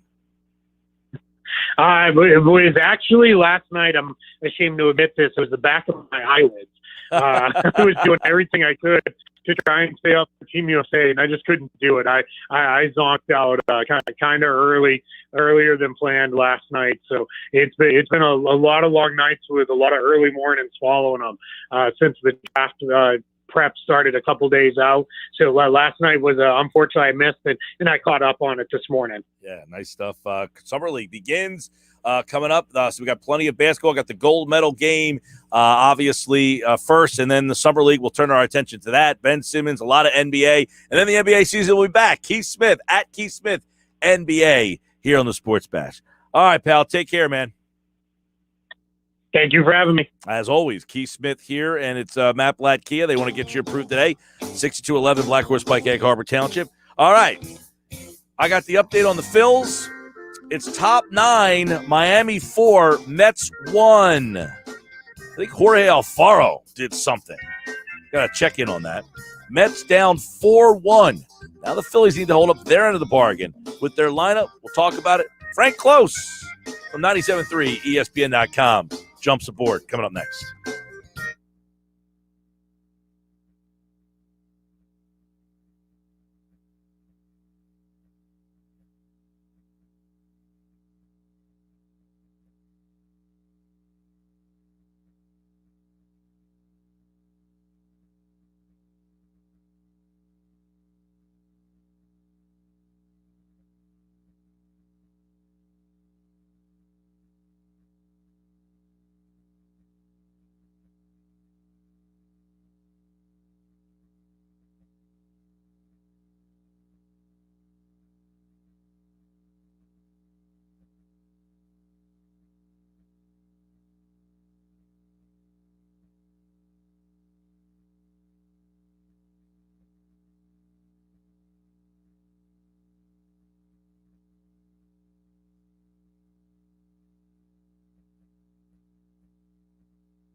Thursday edition of the Sports Bash Live, 97.3 ESPN. Frank Close is here as the Phillies getting ready for first pitch. We've got updates on the Phillies, Mets and Marlins. That game's top 9, 2 outs. Miami leads the Mets 4-1 with 2 runners on. So that one's got a little interesting as the Mets, if they lose, the Phillies will be a half game back, a game back. Could be a half game back if they win their game with the Nationals, which is coming up in about 20 minutes from now, Frank. And this thing's all of a sudden gotten kind of interesting. I want to kind of get perspective from you as what has kind of turned this team around here with this 5-game winning streak. Is it, hey, they're playing a bad Nationals team, or is there something that you like about what's changed about the team over the last couple of weeks? Certainly the acquisitions gave them a little bit of a lift, I think. You know, they feel a lot more confident with Kyle Gibson on the mound than Vince Velasquez. And unfortunately, they lost those 2 games in Pittsburgh, which I don't know if they just seemed fatigued to me a little bit in that series, but or maybe it's just having a couple bad days in a row. But, you know, I think they're a little bit more confident than they used to be. And certainly in the past, we've seen the Phillies face some bad teams and they play down to the competition. Well, I think so far with the Nationals, who just unloaded their entire roster last week, they seem to be doing the opposite. They seem to say, I can sniff something here and I'm going to go after it. Well, obviously, today's a big one. I mean, whether the Mets win or lose this game, which there's 2 outs in the 9th over there, if they lose this game, it's kind of a big deal for Nola, don't you think, to get a win in a game against an inferior team that kind of matters for you when the team in front of you loses? Like, how important of an outing for Nola is this today? I think every Nola outing is important. I mean, let's face it, he hasn't been the old Aaron Nola this year, and he's given you some signs recently that he could be the old Aaron Nola today. So for so many reasons, and to keep the bullpen rested, you know, you still have that back part of the bullpen that's the JD Hammers of the world that aren't your best. You want to avoid using them as much as possible, and so that means you need the Zach Wheelers and the Aaron Nolas to go deep into games so that they can have the Archie Bradleys and Ian Kennedys for those tight games whenever they come up. So, you know, as we've seen yesterday, the Phillies had to kind of cobble together a rather long game using Chase Anderson and Matt Moore. They're almost, you have to use your 2 players that earned a combined $7 million to be one starter yesterday. But you don't want those games to be high in number. And hopefully with Ranger Suarez going deeper into games, you won't need to worry so much about that. So I think that's a kind of a key thing here too, is that Ranger Suarez gets stretched out and is that starter so that at the back end, you don't have to fill so many innings. Yeah, I know Moore, I thought, was kind of an underrated part of that game last night, coming in and giving you the 4 innings in relief. And he pitched okay in relief in his first go at it earlier in the season before he got hurt. So maybe that's something that he can help him out by pitching some multiple innings here. But obviously, they got to have to figure out what to do with the starting spot with Chase Anderson, you would think, over the long term. I'm imagining they just are anticipating Eflin getting back sooner than later. Is that the hope then?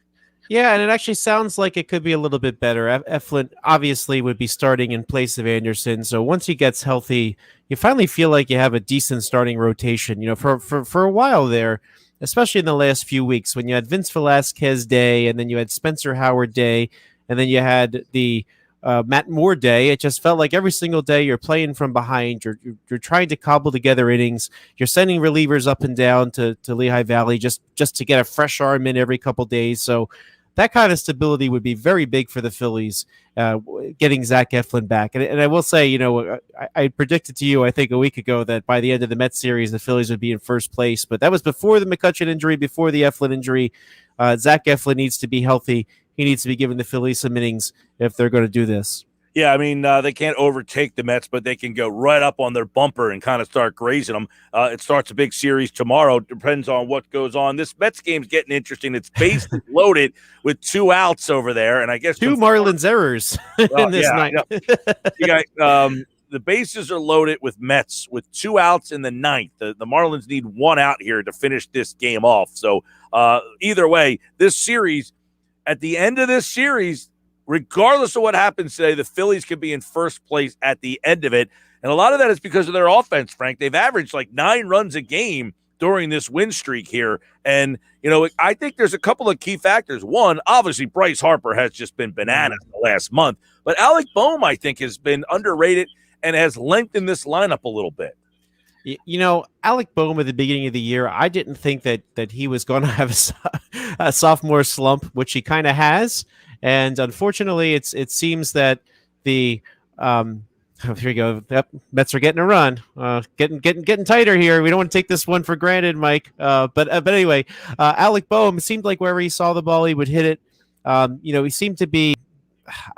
His head seemed to be lifting too easily. His feet didn't seem to get planted enough, and so I feel like he's finally kind of coming back into his old self. And I think having the full lineup back has helped him sort of take some of the pressure off, and he's hitting further down in the order. I think that's all good for Alec Boehm, just so that he doesn't feel like he's got to be the offense. And, earlier in the season when you had Harper out and Realmuto out and Gregorius out and Segura out, the pressure maybe was a little bit too much on him. Now the pressure is not there. He just needs to hit seventh and make some contact, and he's kind of responding. But yeah, Bryce Harper, as you mentioned, I actually was listening to MLB Network radio, the radio channel, and they're talking about him as an MVP candidate. He's kind of that under the radar MVP candidate this year in the National League. So Bryce Harper has been carrying this Phillies offense. Well, it's funny.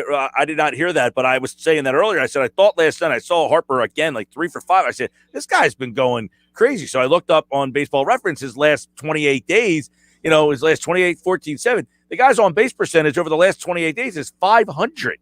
It's like over 600 in this last week. I mean, he's hitting over 300. He was in the 270s not too long ago. He's up over 300 now as a left-handed batter. That's pretty impressive because you get to shift a lot as a lefty, a lot more than a right-hander does.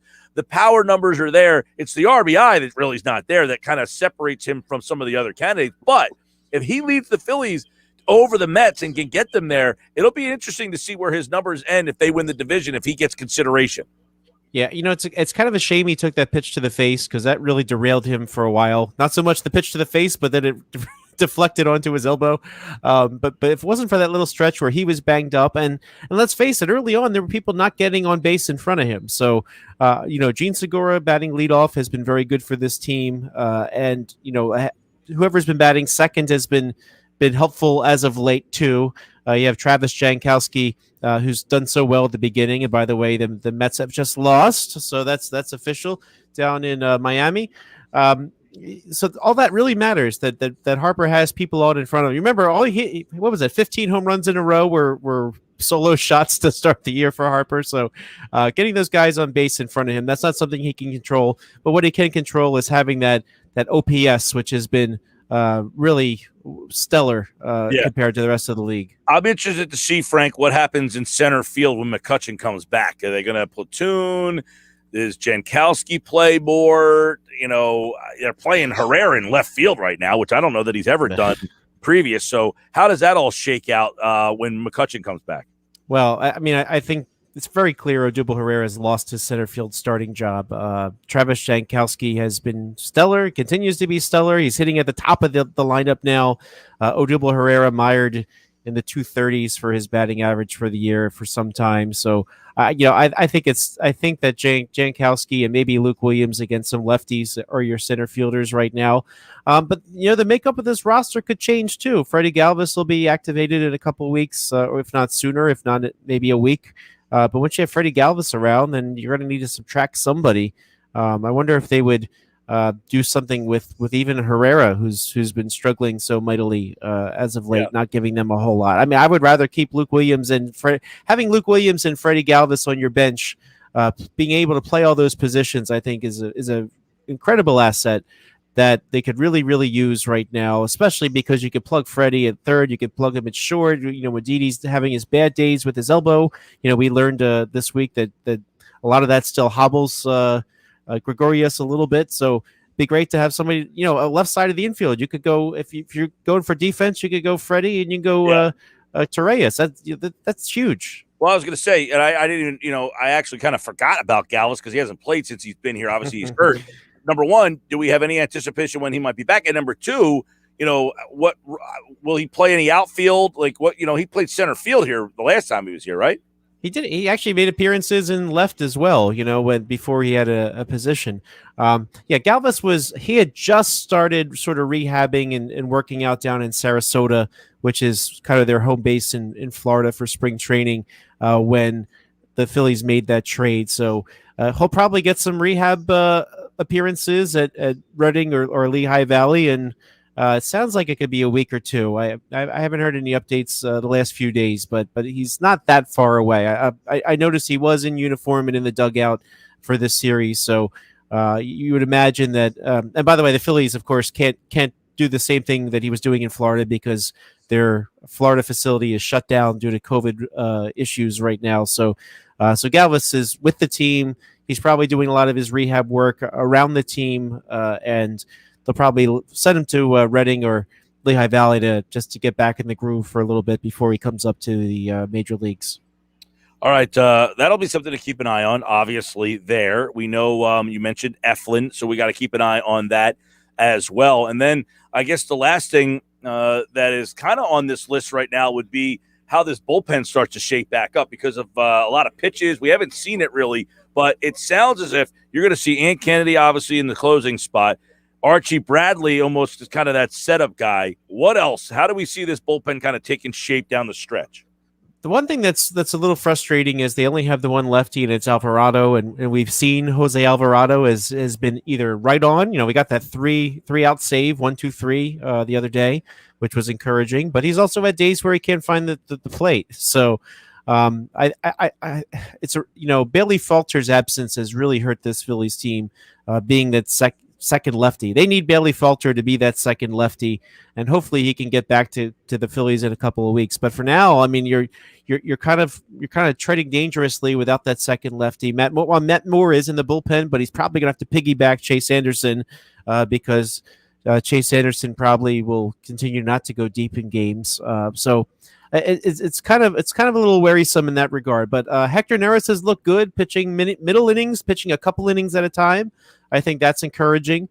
So if you have Neris who's looking good, and then you have Alvarado, Bradley, Kennedy, you feel a lot better. Although I will say this, Ranger Suarez is now starting. A couple nights ago when the Phillies needed a couple innings at the end, I thought, oh man, wouldn't it be nice to have Ranger Suarez here right now? So I think they will miss having Suarez in the bullpen, but Bailey Falter has to be that guy. And Bailey Falter was going to be in the starting rotation, probably replacing Vince Velasquez or Spencer Howard, and then he went and got COVID, and so he may have lost his shot here for that. But hopefully he can be back and have enough stamina to pitch in that bullpen, because Falter said he got COVID pretty hard, and so he lost like 8 pounds or something like that. Wow. So he's got to work his way back. All right, Frank, Mets lose. Phillies first pitch coming up in just a couple of minutes. We'll keep you up to date on the Phils. Frank Close, at Frank Close. Follow him on Twitter for all the Phillies news you can use. All right, Frank, take care, bud. Good to talk to you. Yeah, man, good to see you. That's Frank Close, our Phillies insider from 97.3 ESPN.com. Always good stuff from Frank, is the good stuff on Galvis. I totally forgot about Galvis even being here because, quite frankly, he hasn't played yet, but he could play all over the diamond. What are they going to do with him? Torreyes has been hot. Mets lose. Phillies just a game back right now. If they win tonight, they'll be a half a game back when the Mets and Phils meet tomorrow.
All right, Football and Four is powered by the Inside the Birds podcast, which dropped today. A new one is out this morning. It's brought to you this hour by Prop Swap, where America buys and sells sports bets. Go to PropSwap.com. Download the Prop Swap app today. Day 8 of Eagles training camp. Adam Kaplan is here to kind of discuss it all. And, Adam, there is a ton of storylines emerging from Eagles camp. A couple injuries that have factored in here. So we got a lot to dive into, man. How are you?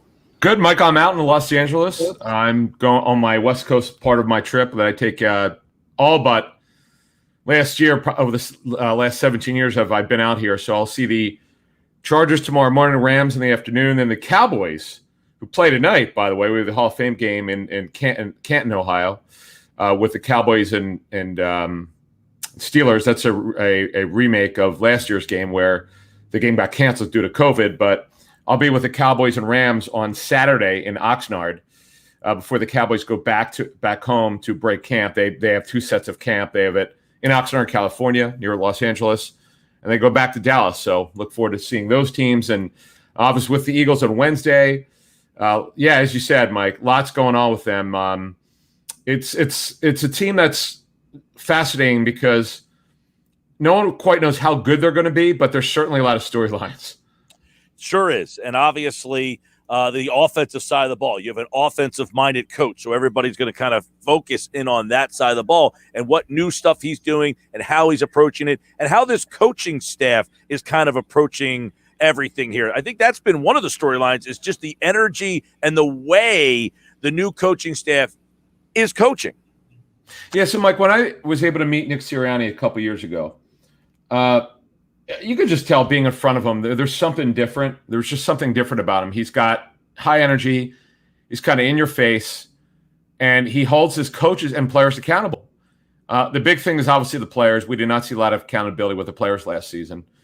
And then with the coaching staff, they have to be coached too. We'd mentioned on our show actually 3 years ago with Press Taylor that could be a problem under Doug Peterson because he was too close to Carson Wentz, and the media picked up on that 2 years later, and we all kind of knew that it was not going to end well one way or the other.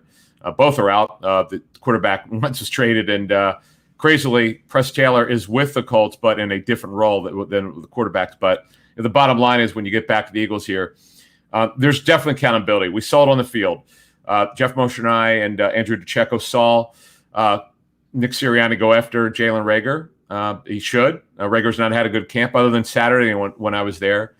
It had not been a good camp for him, and he didn't show up in good enough shape. It's just weird. I don't understand it. We had reported in the spring that he was down in the low 190s, Mike, where he should have been. And then for some reason, he doesn't pass a conditioning test. It's definitely true he didn't. I don't get it. But right now, the season started today. I don't think he'd be starting. Once Devontae Smith's back from his MCL, which won't be too long, it's a minor injury. MCL sprain. Fulgham and Smith should be the starters opening day unless somehow, again, now we don't know if they're going to be a heavy 11 personnel or heavy 12. We don't know that because Zach Ertz is still on the team. But if they're a heavy 12 personnel team, that means Jalen Reagor probably will not be starting. That'll be interesting. Yeah. Now, Reagor, I guess, a little tough love, had a good day today at camp from what we're understanding. But obviously with Devonta Smith out, that means other guys need to kind of jump in. Quez Watkins' name was mentioned the other day by the head coach, and you wonder, Watkins, Hightower, the second rung of receivers, is somebody out of that group kind of sticking out? Yeah, well, Quez Watkins it's interesting. He didn't seem to be doing well first couple of days of camp. And then I'm going to say Friday or Saturday, he started taking off. The first 2 days were not good for him. I question what kind of shape he came in, but nevertheless, it didn't matter because once he got to the weekend, he started taking off. He really hasn't stopped. He's made a lot of catches. There have not been a lot of deep passes in training camp. I know they hit one or two today, but there have not been, and we'll get into that. There's a big reason for it. But Watkins has sort of kind of revived his career with the Eagles. Had been on thin ice last season. He had not done very well. The spring wasn't anything to write home about, and now all of a sudden, he's kind of emerged here. And quite frankly, Mike, the number 5 job is completely wide open. The first 4 jobs are set, obviously, but the 5 job's completely wide open between Quez Watkins, John Hightower, J.J. Arcega-Whiteside, and Michael Walker, unfortunately, who's missed a lot of time here lately. He got off to a good start. He's the kid that not a lot of people know about who was with the Jaguars previously. But that job's wide open, and I think through the end of training camp and the preseason, we'll know more. Yesterday, Fulgham talked about why he wasn't playing last year. I think we all knew it, but he said it. Alshon came back, and they told me that, that was his role there. Now, which was a mistake. By the way, that was a mistake. The former coaching staff blew that one. That's what I wanted to, because somebody asked me, do I think Peterson was loyal to Alshon and played him, or that he was told by Roseman to play because of the salary? I said, I got to imagine Peterson played him. Roseman would say, hey, I found this kid Fulgham. I want you to use him, right? Well, Mike, but there's two ways to look at it. You just said it. It's Jeffrey's his salary, which was enormous, or playing the guy who was clearly better than Fulgham, who had a future with the team. The thing that bothered Jeff Mosher and I on our show is that Alshon Jeffrey had no future past the season. We knew he was not coming back. So why not play Fulgham? And then Fulgham, as we first reported back in, the spring, that Fulgham wound up having ankle surgery. Now we have no idea. I don't know if he talked about it, whether the ankle bothered him, because he really was not on the injury report for it. It might have been a cleanup, who knows? But Fulgham gives them something they just don't have. Size on the outside, an explosion. He is that at 6'2.5". I mean, he clearly is that guy. And he's had a good, very quiet but very steady training camp so far. Yeah, which is something Shane Steichen brought up, is this big-bodied guy. We don't really have that guy. So very intrigued by how the Fulgham thing kind of plays out here and where he kind of fits in with this offense. And then you got the running back situation, because, we've heard a lot of good things about guys like Jordan Howard. Kerryon Johnson, I think, has said a lot of interesting stuff. But Miles Sanders, Boston Scott, those two guys seem to be getting most of the reps. Yeah, well, it's actually Jordan Howard's the 2, Scott would be the 3, but what you got to understand is that it doesn't mean, it depends on what the situation is. Normal down and distance, Sanders is the 1, Jordan Howard's the 2. If they need a change up, if they're behind, the hurry up back could be Sanders and Scott. Scott also is competing for the kickoff return job. Scott, if they're looking for a change up in game, that would be Scott over Howard. It just depends on what the game plan is that week. But on normal situations, let's say this is what we talked about last year. The Eagles did not have an answer last year. If Sanders couldn't play, they didn't have that. Boston Scott completely failed as the fill-in. They need to know if Miles Sanders gets hurt, what is their recourse? Well, Jordan Howard would be the main guy with Scott and Gainwell backing him up. That's how you NFL coaches, not the fans, look at it differently. The people who actually know what's going on look at it and understand what Jordan Howard brings to the table the other backs do not bring. That size and that ability, especially if they get a lead. He could be the guy, not that Sanders can have some of those carries, but Jordan Howard's the guy that they would turn to, not Scott or Gainwell if they had a big lead. Yeah, I know that a lot of people are very interested to see how he's going to use those running backs. Miles Sanders, one of them. And then, of course, on offense, let's stick on that side of the ball. Is it a battle at left tackle anymore, Adam? I mean, I called it. It's funny. We've probably talked about 40 players. We obviously we don't have 5 hours to do this little segment here, but we probably talked about 40 to 50 players on the show that dropped this morning. But one of the things that I declared, the Eagles are not settling yet, but I did for them. I said, listen, it's going to be Jordan Mailata. It's over. The only issue for Mailata is we reported he needed to lose a lot of weight, and he did. We're told he lost 25 pounds. He's somewhere in the 370s, right? 375, 380, which means he clearly was close to 400 if you just do the math. Don't know exactly what it was, but even if he was in the 390s, he's looking great, okay? He's been dominant. Like if you and I ranked, Mike, our top 5 players in training camp, if you rank Mailata number 1, I would not argue with you. That's how great he's been. And if you just understand where he's come from, I was at his first training camp practice in 2018. I was at his first OTA practice in 2018. I mean, it was just kind of funny because he didn't know what he was doing because he had never played football before, American football, that is. And to see what he's been able to do over these 3 years, we're actually almost 4, is a testament to him and obviously Jeff Stoutland. And Roseman actually, as explained to me, Roseman sent Stoutland. He had a pro day, and not a lot of teams showed up, believe it or not. And this one is going to, if he winds up becoming a good football player, Mike, this will be one of the all-time stories in Eagles draft history. I mean, there's really nothing like this ever I've seen. I mean, a guy who's never played football in his life is going to be not only going to win the starting left tackle job.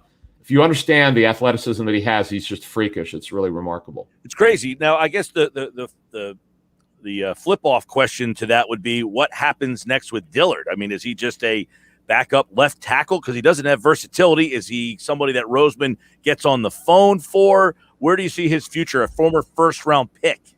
We got to wait till training camp's over in the preseason. But once we get to August 31st, which is the cut down to the 50, what I call the initial 53, there's never a final 53. I think that's something that fans and the media don't understand. There's no such thing.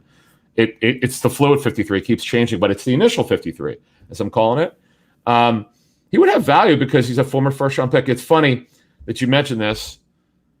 I'm going to talk more about this on Monday's show, but I did talk to an NFL general manager this week about it. This team's left tackle situation is not good. This other team I'm talking about. And this guy had mentioned the shorter arms, love the feet, but he said is he physically strong enough? And that he goes, look, this guy said he'll look into it by the 31st. If Mailata wins it which is pretty much a lock. There aren't a lot of locks of the football team. That's one of them. But look, it's hard to find left tackles. That's why he would have value if the Eagles would wind up entertaining a trade.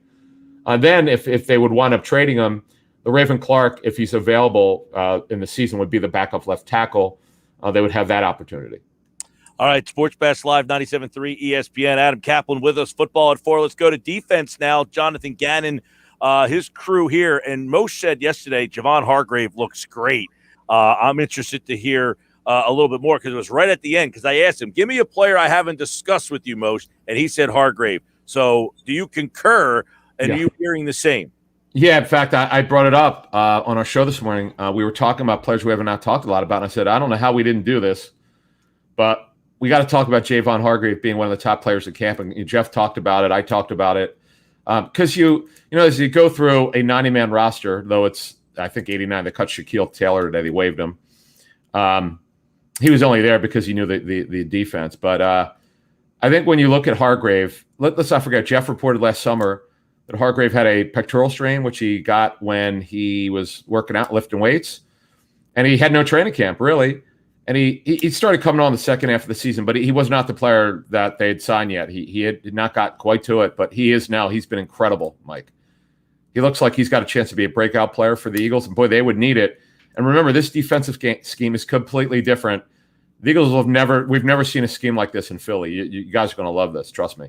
I'm interested in that. I'm also interested in Josh Sweat, Derek Barnett, coexisting. One guy gets more time than the other, splitting time. What's the feel at the defensive end spot opposite Brandon Graham? Yeah, this is a fascinating one. The first couple of days of camp, it was a battle, but Barnett was falling behind. And then, boy, after that, he's been really good. So there's no way to call it. Only the coaches and front office would know. But I'm still going to go with Sweat will get more snaps than Barnett this season. I'm not saying whoever starts means who's in for the first play. That's not really what I mean. I mean who gets snaps per game. Sweat's just a better football player. He could do more. He's longer physically. We talked about this last year about the Clowney comparison. What I'd said, there absolutely is some. In fact, you can make a case that he's a better pass rusher, but there's certain things that Clowney could do that Sweat couldn't do when Clowney was healthier in his career. But here's the problem with Clowney. He hadn't been healthy in years. Now he's healthy. I was just with the Browns. He was practicing, but at 28, I don't know what he is as a football player. Josh Sweat's a better football player than Clowney right now. There's no question about that. Yeah, Clowney really hasn't been a relevant player in quite some time, other than the fact that he knocked out Wentz, and that's about the only thing that people recognize cheap shot. Over the last couple of years. And then I guess, they brought Steven Nelson in. Everybody was waiting for them to do that, and that has kind of taken some of the pressure off Zech McPherson, the rookie, and he appears to be shining out there. Yeah, this is one of the better stories of camp on either side of the football. McPherson was a guy who could play inside or outside. He's playing outside here. And he's been a story at camp. Now, I know he's taken reps with the 2s and 3s, more with the 2s lately. And also, I'm pretty certain he got reps in back of Nelson at some point during camp. I have no idea how many reps. But nevertheless, here's the good thing about this. If he winds up finishing training camp really well in the preseason, he'll be the top outside corner over Craig James. And that's great because Nelson's on a 1-year deal. Now, James has had a steady camp. He can play inside or outside. He also knows the defense from being with Minnesota. So they might have a group of 4 corners that could play on the outside. Now, is it great? No, but it's at least average opposite Slay and maybe potentially better than average. Steven Nelson has had a solid camp. The issue with Steven Nelson is if he doesn't get his hands on you, it's going to be a problem because he doesn't run very well. His recovery speed isn't great, but he's so aggressive, smart, and tough. Not a lot of guys are getting behind him, but that's just one thing to look into. When teams spread him out and they get Nelson 101 and and that receiver could run on his side, that's where things could be interesting. Maybe the Eagles would have to double up that receiver.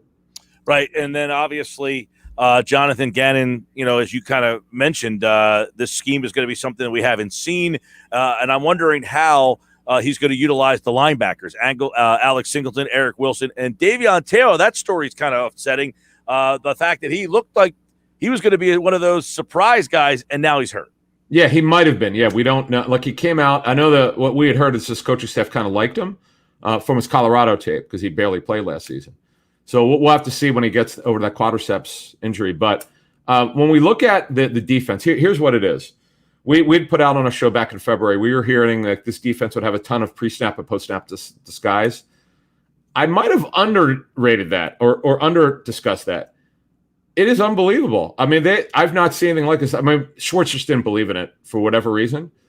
But I'll tell you what, one of the reasons why Hurts's completion percentage is so high, it's because he's checking a lot of stuff down. He's not turning it over, which is great. He's not running a lot, which is very good.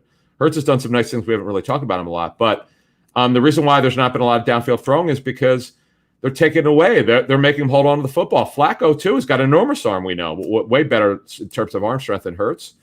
But they're not completing the kind of percentages you would think because they're doing so much pre-snap and post-snap that the quarterbacks are having to hold on to the football too long. And by the way, though they're not playing the wide 9 anymore, that will help the defensive line get to the quarterback because they're making a hold on it a little bit longer.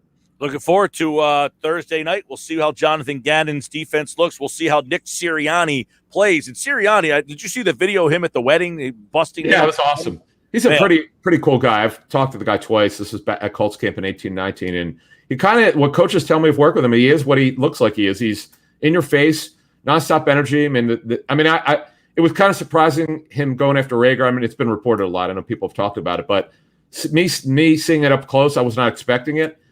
And he went after him. And you know what? Rager needs hard coaching. That is called hard coaching, by the way. Yeah. That is exactly what Jalen Rager needs. I guess we'll leave with Deshaun Watson and whether or not there's any credence to this. We just keep hearing it. It doesn't seem to be going away. But is there any reason to think there's anything new or different here? No.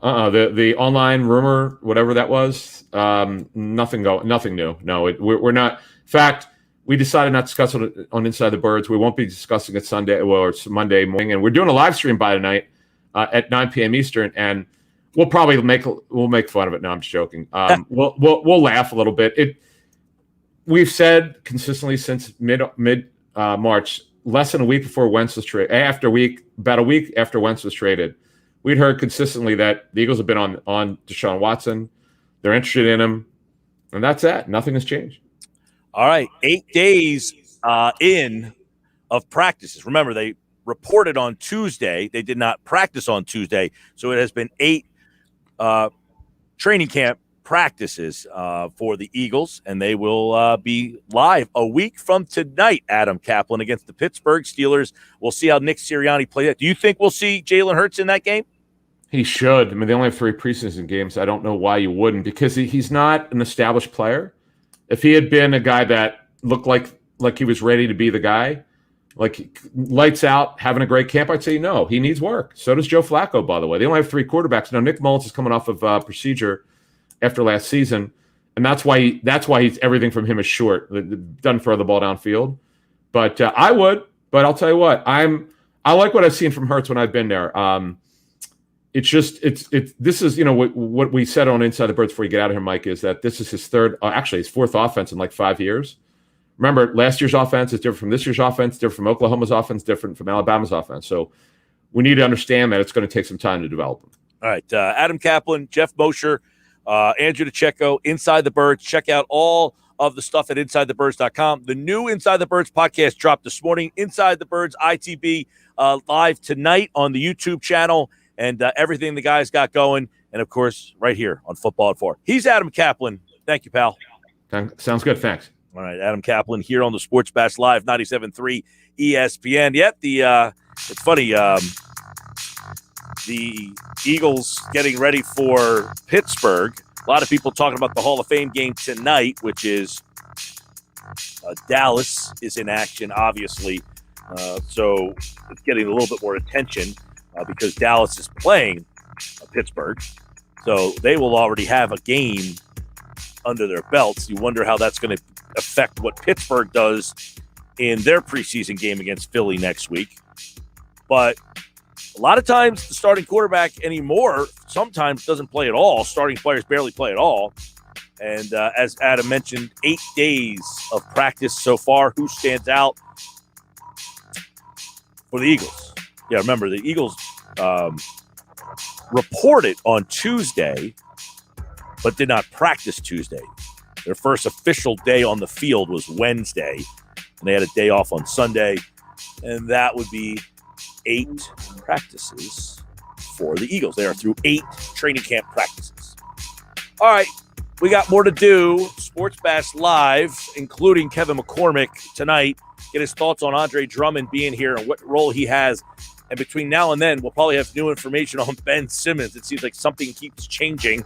And the Phils are in action. I got all the latest right now, or right next, or coming up next, I should say. We've got Do You Remember? No Josh today, so I will be remembering these events all by myself. Coming up next here on the Sports Bash Live, 97.3 ESPN.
right, on this day, do you remember these are things that happened on this day, August the 5th?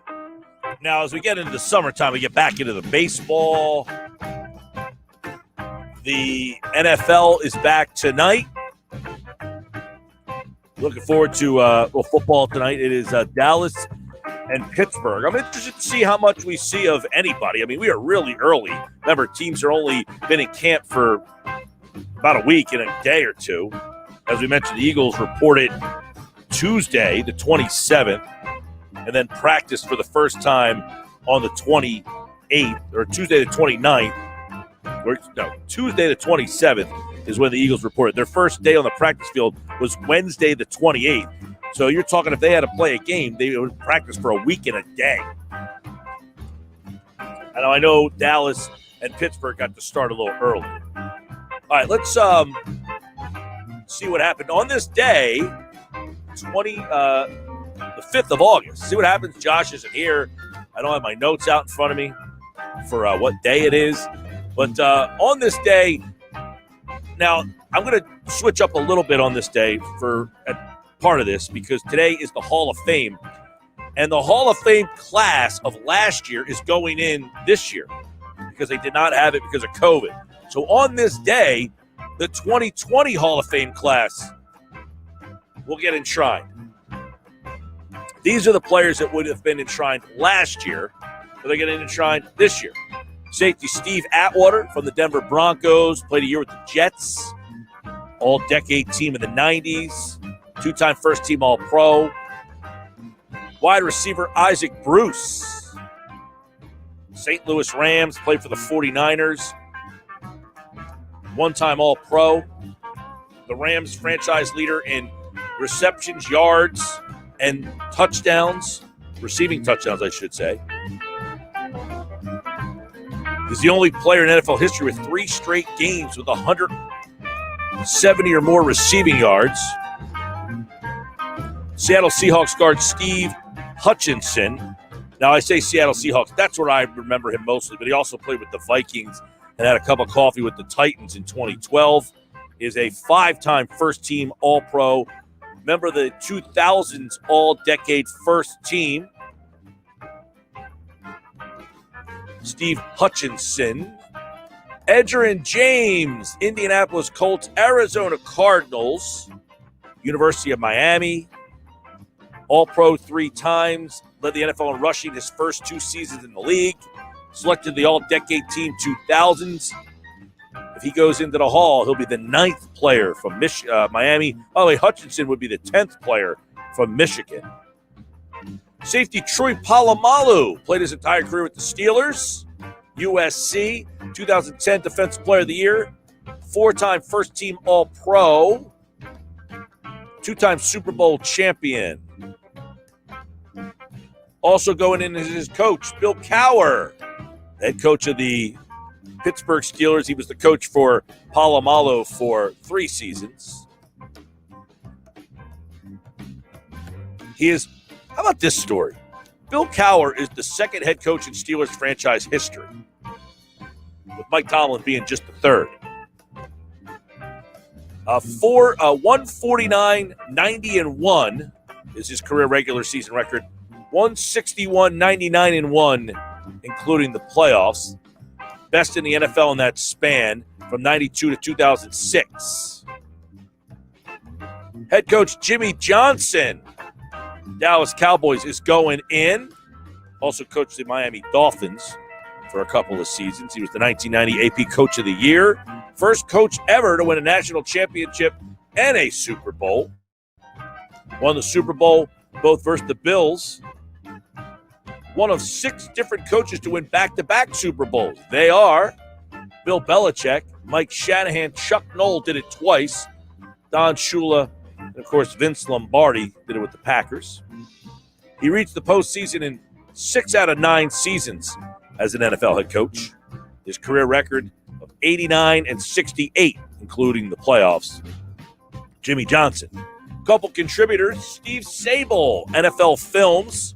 We'll have more on all these guys tomorrow with Sal Palantonio, who will join us live from Canton.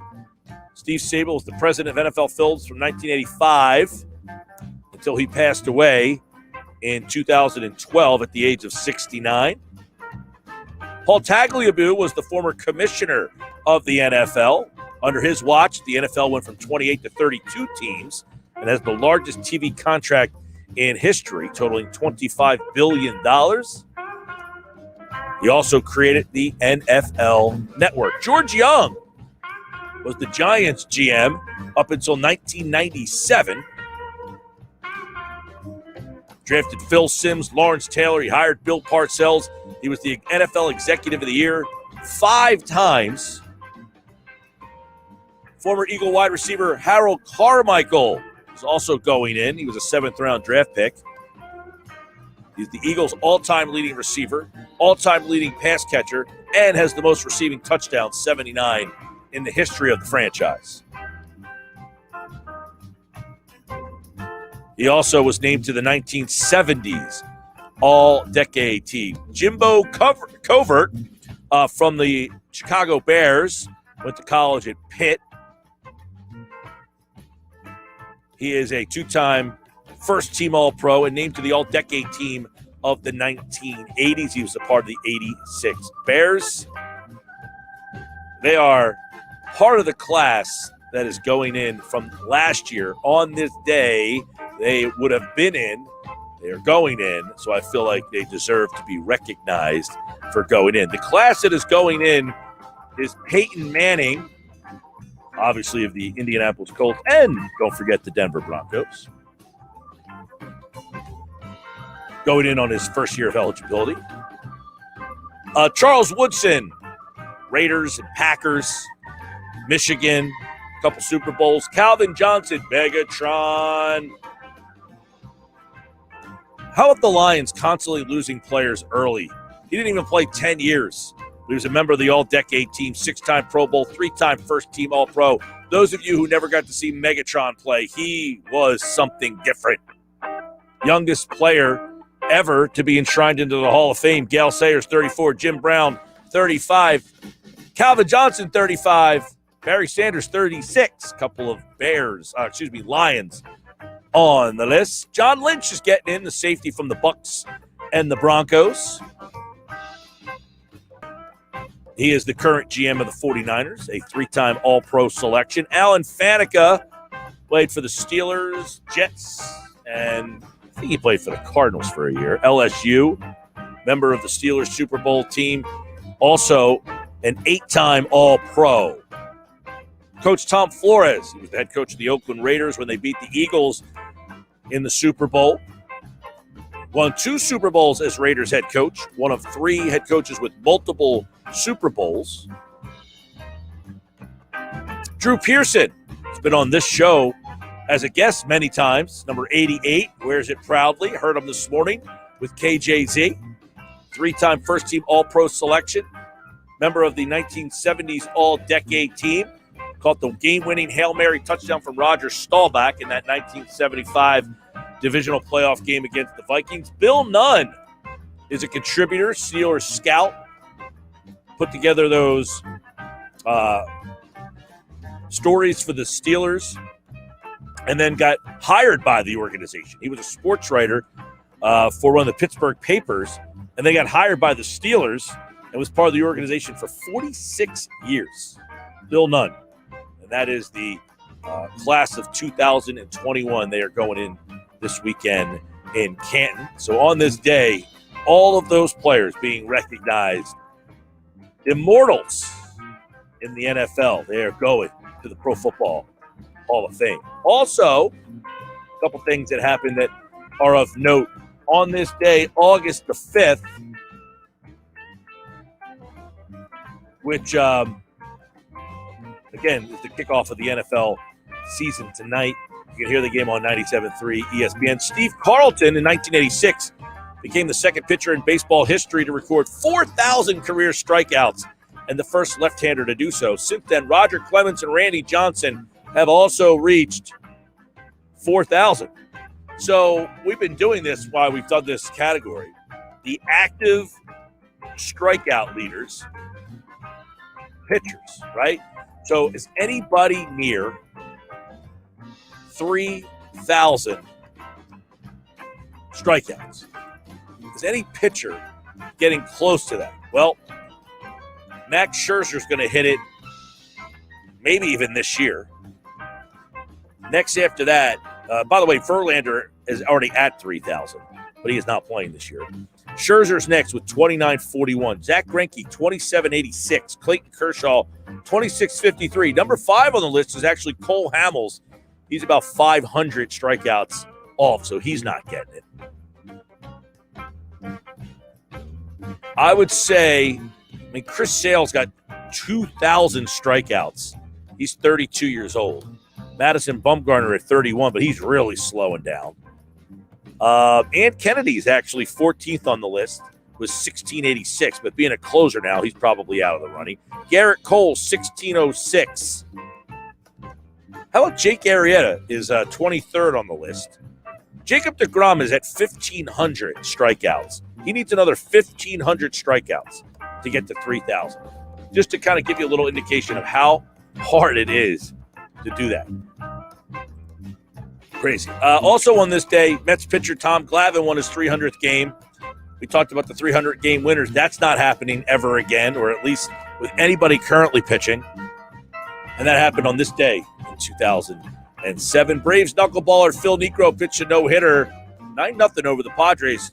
Are we ever going to see a guy who just comes out, dominates with the knuckleball ever again? Is that something we're ever going to see?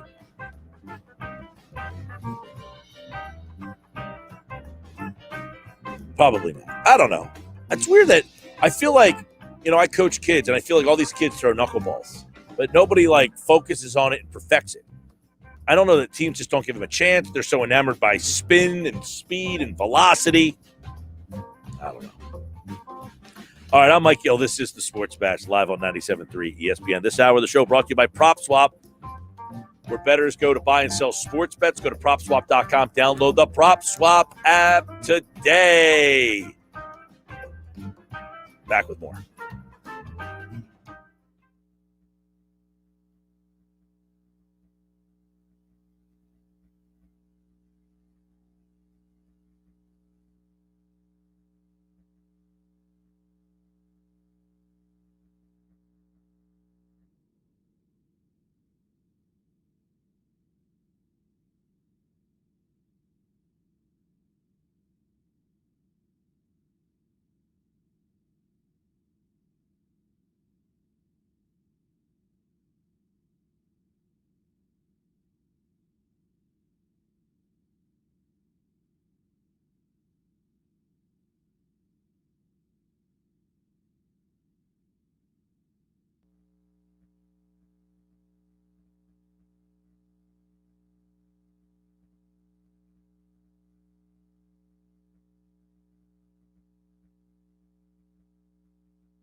Yep, it's a Sports Bash Thursday, all right. You guys out there, what's going on? Yesterday we told you Joe Youngblood got 2 hits for 2 teams, 2 cities on the same day. He got 1 hit for the Mets and 1 hit for the Expos.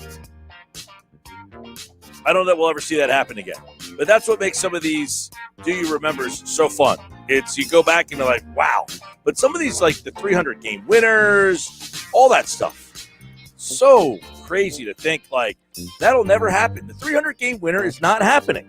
It's not happening. By the way, the Phillies tomorrow night, Hall of Fame. It's Wall of Fame weekend, I should say. Wall of Fame weekend. And Dave Montgomery, the team's former president and CEO, is going into the Wall of Fame. Also, should be a good night at the ballpark. Chase Utley will narrate the video that will spotlight Dave Montgomery's career. Also, in honor of David Montgomery, a new Hall of Fame award display will be unveiled, which will be located in the Hall of Fame Club.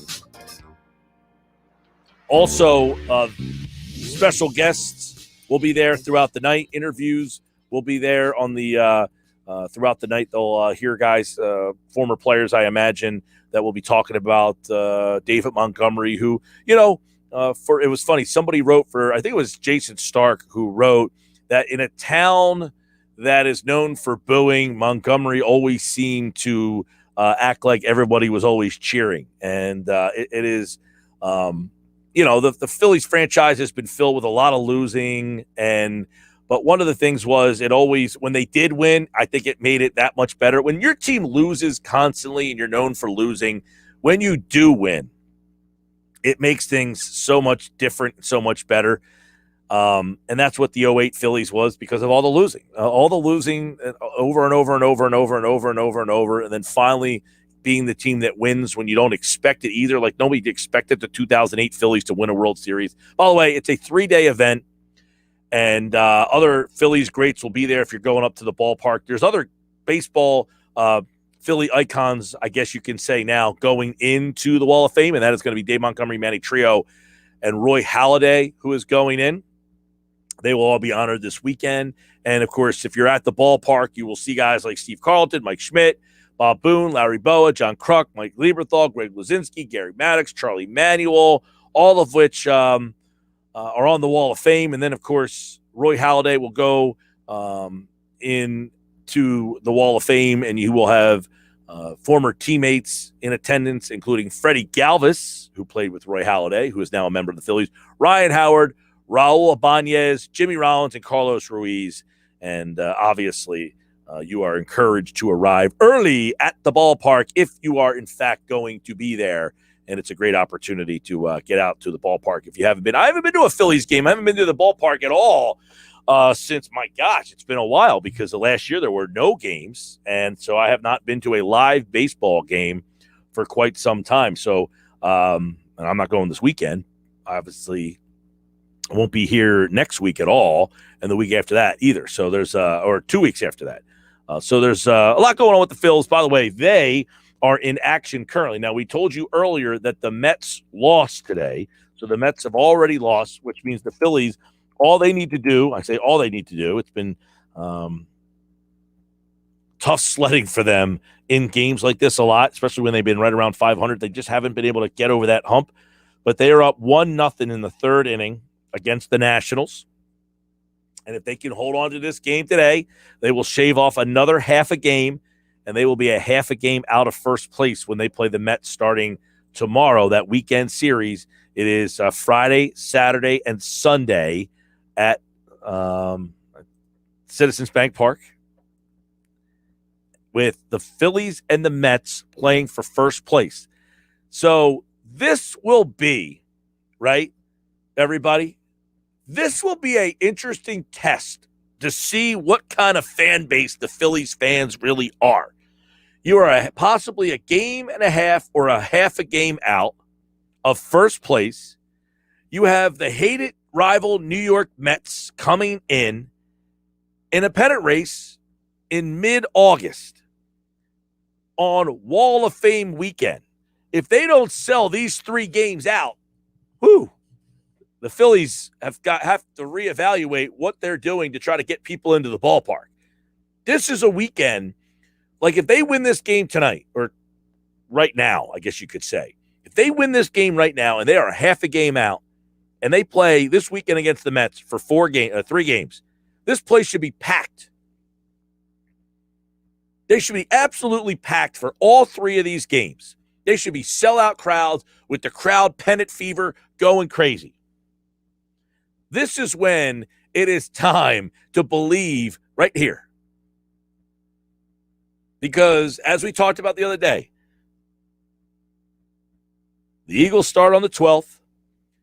We don't know where the Phillies are going to be then. If you want to jump into a pennant race, this is your weekend.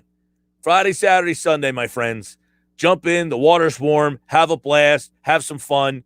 You got good pitching matchups in the Phillies' favor, too, for the weekend. As we kind of take a look at the pitching matchups for Friday, Saturday, Sunday for the Phillies-Mets series, it's Gibson-Stroman, so it's a good one there. You get Gibson, a new pitcher, obviously coming over in the trade. Saturday, it's Tyler McGill and Ranger Suarez, 2 young guys. Suarez has been a guy who we hope to see get stretched out and possibly give you more than the 3 innings that he gave you the other day. And then on Sunday, it's Walker and Wheeler. So you got some good pitching matchups. You got first place on the line. It's all kind of right there to say, hey, you know what? We're in this thing. Let's do this. 609-403-0973, 609-403-0973. Text board is open.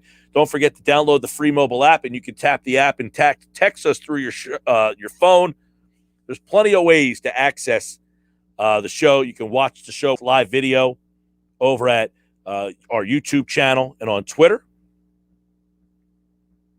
We will, next hour, Todd Rank will join me. We're going to get into the NBA free agency from an East Coast, West Coast perspective. He's out there in L.A., so we'll get the Rank report and see what he's ranting about with this Lakers team. Now, the Lakers, I don't know, they put together, people joked, were they going to sign Gary Payton and Karl Malone next? Were these good signings by the Lakers, or did they just say, we're going to try to throw this up against the wall and see what happens? Like, I'm not all that impressed with what the Lakers did. Hey, look, if they get LeBron James and Anthony Davis healthy, I feel pretty good about them. It is weird, though, to say they have the MVP, a former MVP of the league, in Russell Westbrook, and that doesn't move the needle too much for you. I mean, you're putting in a former MVP of the league. This guy was regarded as the best player in the league. And you're pairing him with LeBron James, and that doesn't move the needle. Shouldn't that move the needle just a little bit more? Right? Sports Bash Live, 97.3 ESPN. I don't know.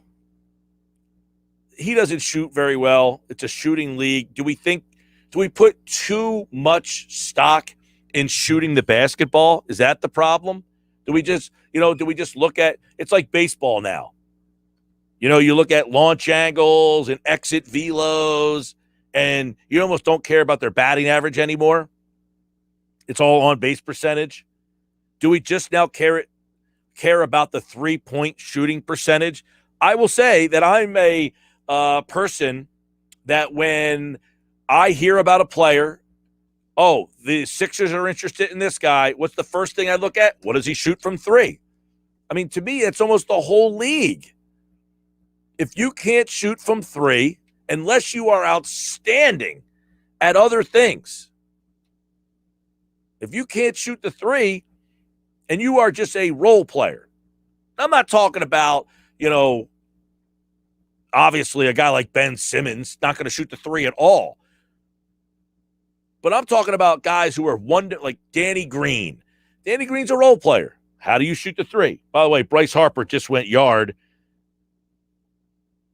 and he gives the Phillies a 2-0 lead with just a opposite field. Boy, that's a blast. Harper's just, man, he is scorching hot right now. And by the way, there was nobody on base. I'd like to see the people continue to rip him because he hit solo homers. Jeez. Harper, how are you not putting other people on base?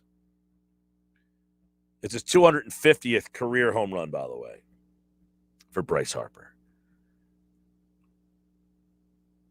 All right, Sports Bash Live, 97.3 ESPN. We talked a little Phillies back there with Frank Close. If you missed it, good stuff from Frank.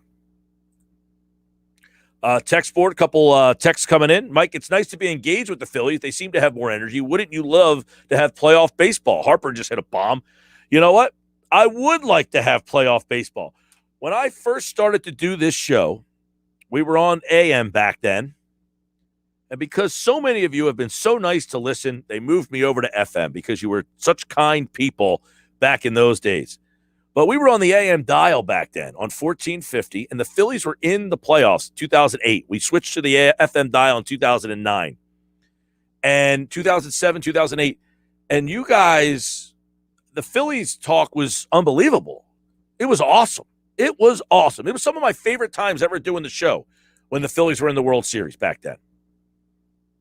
But it's just another reason I thank you for moving us from AM to FM. It's all because of you.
All right, just after 5 on the Sports Bash, 97.3 ESPN, the final hour of the show. It's a good one, though. Todd Rank is here.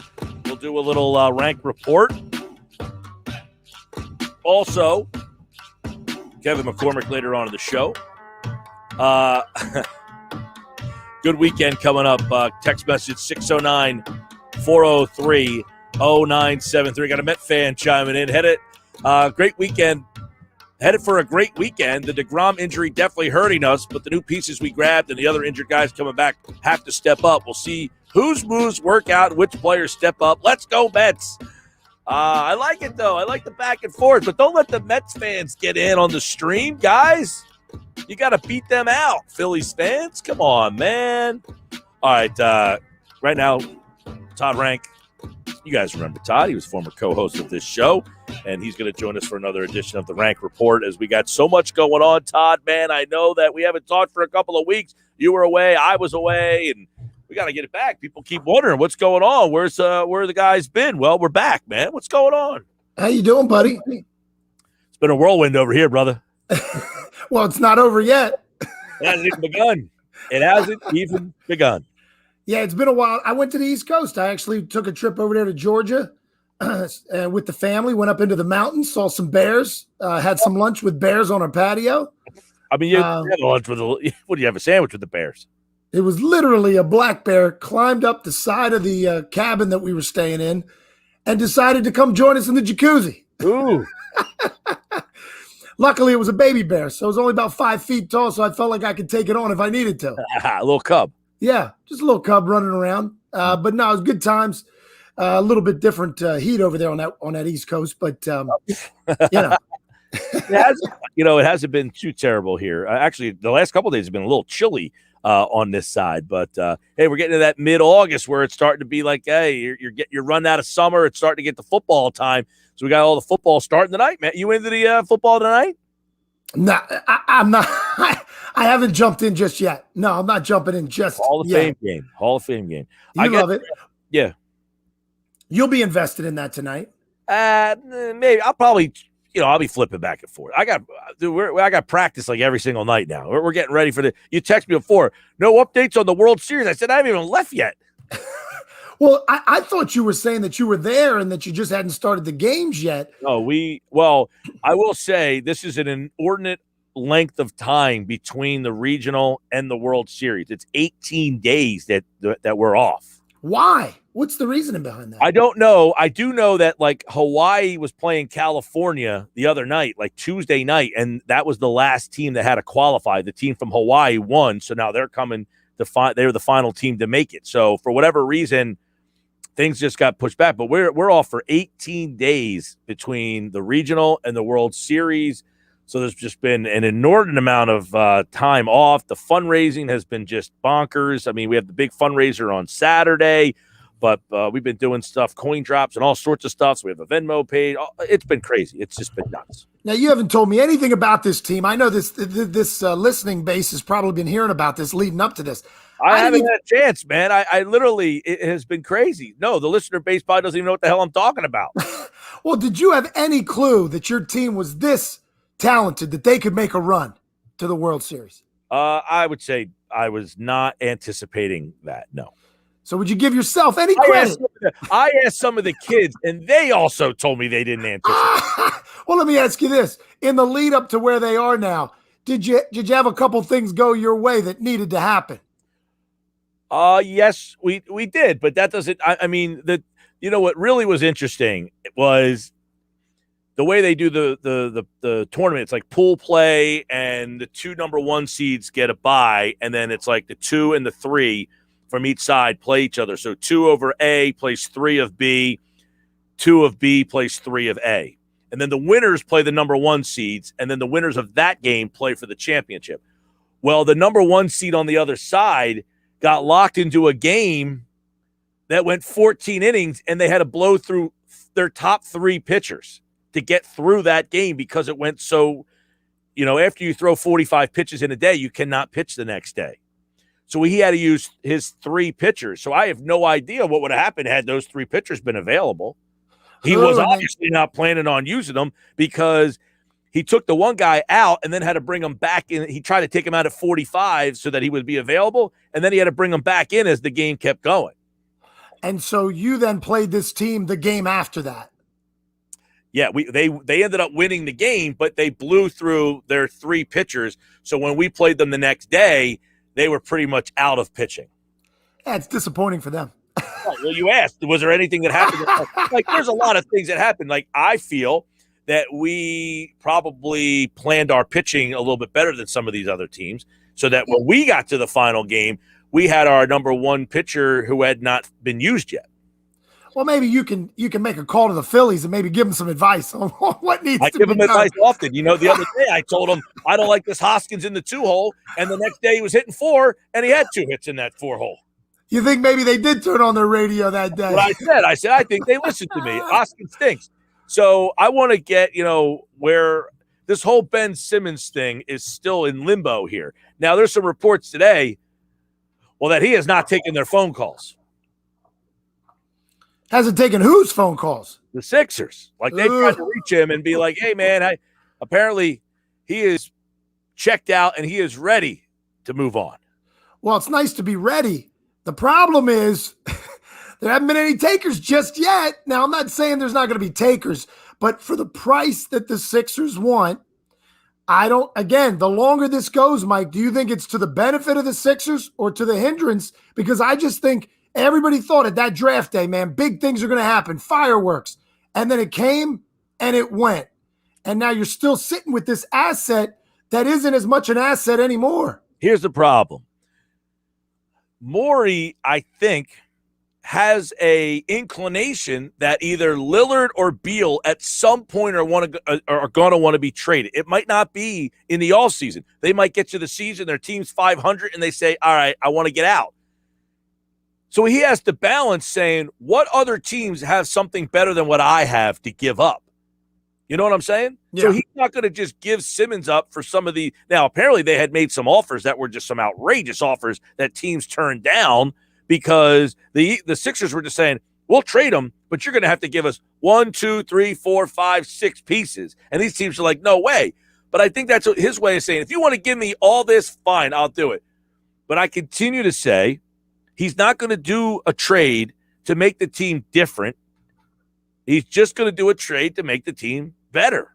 And all the trades so far are to make them different, meaning they trade Simmons, they lose a defensive player, an open court player, a passer, all the stuff that he does, and then replacing him with a guy who scores more than he does, which, great, but that guy doesn't play any defense.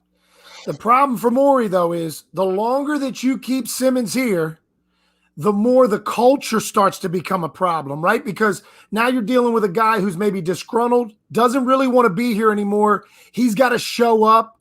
He kind of sees the writing on the wall that what the card that the Sixers are playing, where they're going to hold you and hold you and hold you until one of these other guys in the season says, I'm done with my team. I want to get out of here. I think he's got to be real careful, Mike, with I get the chess pieces that he wants to play. But if you get to a point where the team is against Simmons or Simmons is against the team, the animosity of Embiid saying, look, I want a team that's ready to win. I want a team that I believe can win the championship. And I got a guy over here that you're just hanging on to, but we all know he's not going to be here. So those things are, sometimes it's easier to rip the Band-Aid off as opposed to sit there and hold on and hold on. Well, I would say this. You're right about that, but I would say most people, okay, and I'm in the minority here. I don't claim to be like, hey, me and everybody else agree. No, I agree that I'm on the minority side here because people are just tired of Simmons. They want to move on. They're tired of him. And most people think he stinks for whatever, I'm not so callous to think the guy just stinks, but he had a historically awful series against the Hawks. Can't refute that. The question I think the Sixers have to ask themselves, they were the number 1 seed in the conference. He was a part of that, right? Yeah. A big part of that. They're not the number 1 seed if he's hurt and misses 15, 20 games. They're a different team when he's out. It took him to be historically bad for that to go 7 games and lose. Remember, in that series, they had 2 games where they were up by 20 points or more and figured out a way to lose. So that being said, the Sixers have to balance, are we just giving this guy away, or is he going to be historically awful again? Because if he's not historically awful, they would have swept the Hawks. Yeah, but it's also the Hawks, Mike. We're not talking about them losing to the Bucks or to the Nets, right? Fair. I think we all could understand, though, that this team needs more. Yeah. They went from the year before, they were the 6th seed and got swept in the first round to being the 1 seed. So I don't think people shouldn't have anticipated that they were going to be an NBA champion overnight. They just kind of, Morey did a good job of putting that team together last year. He got rid of Al Horford. He got rid of Josh Richardson and put together a good team. I think the anticipation is this would be the year that they would be able to kind of build off of that. The problem is now you got this Simmons thing kind of hanging over your head. And that's the issue that I've got now. Now, are you in the camp, though, that would say that he has become a historically poor, I don't know, put it this way. I was reading this the other night. In Game 7, okay, which he famously passed that dunk away. He basically was non-existent in the fourth quarter of that game. With all of that, he still had 8 rebounds and 13 assists in that game. Like he still found a way to be a contributor in that particular game. You know what I mean? Of course. And that's the issue I have. It's not about he's a terrible, we know he's not a terrible player. People are just angry. That's when they're going to say he's a terrible player. No, but pieces to his game are just simply not there. And that's really, when you're talking about a max type player, when you're talking about a 1 or a 2 on your team, he simply can't have that. You can't have a piece to the game that is non-existent. Now, the free throw shooting is what it is, but it's really coming down to just having the ability to, if you need to shoot the ball, you can shoot it with confidence, and that is a part of your game that another team is going to have to defend. The fact that he hasn't improved in much of any way in that part of his game is really the bigger issue. And I think there's been enabling done where people have supported him and said, hey, man, just do what you do great and don't worry about what you don't do great.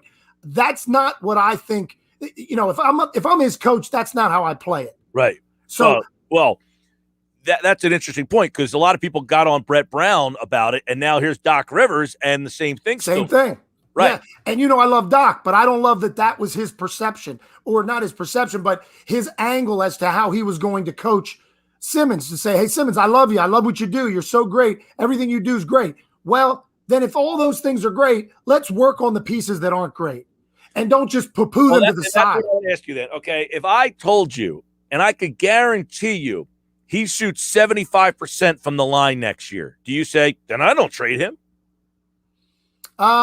You're saying the shooting part of his game is still pretty much gone. He still doesn't shoot threes. Right. He doesn't shoot. He's the same player, except he shoots 75% from the line. That's the only difference in his game. Everything else is exactly the same. He just makes free throws at a better clip.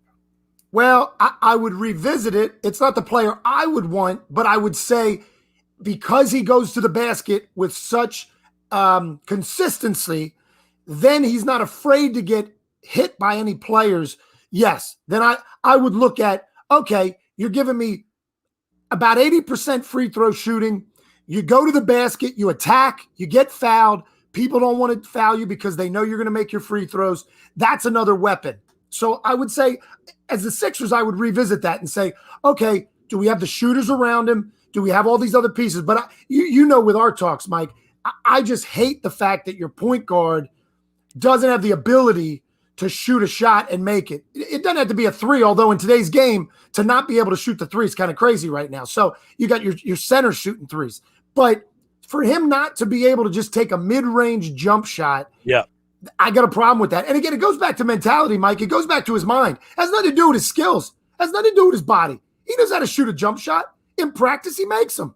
There is something with his mind that needs to be worked and fixed on. And it may be going to another team. I don't know. It may be another coach. It may be something else. I agree with that. But this is what I'll say. This is, like, to me, how much he means to the team in other areas is that if he simply shoots his free throws at a higher clip, you can't move him. Exactly. And I would agree with that in the sense of what you're going to get in return for what you've got.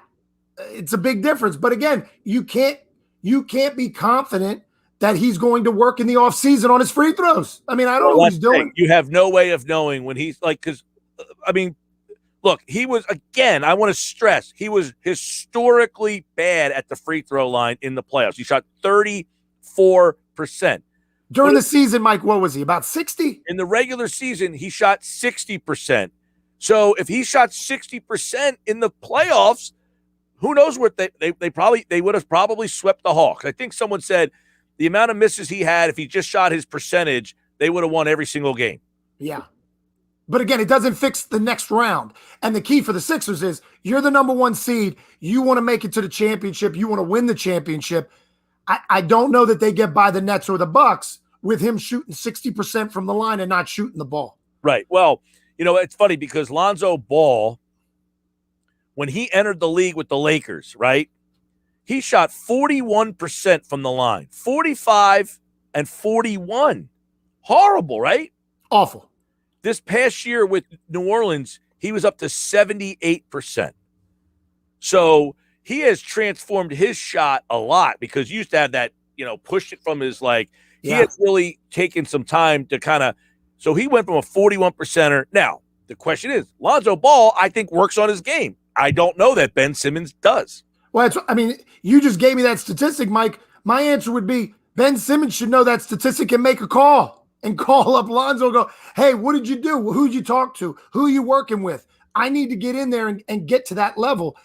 And this is the problem, I think, that the fan base in Philly has with Simmons, and that's where you've hit the wall. I mean, I know all the murmurs now and the talks like you just said about Lillard and, this whole thing where his trainer's now part of the Sixers organization. I mean, you get a guy like Dame Lillard, you know what you got. The guy's working out every day. He's giving you everything he's got on the floor. I mean, he's a superstar. And I just, does it bother you at all? Bradley Beal, Dame Lillard, neither one can get out of the first round.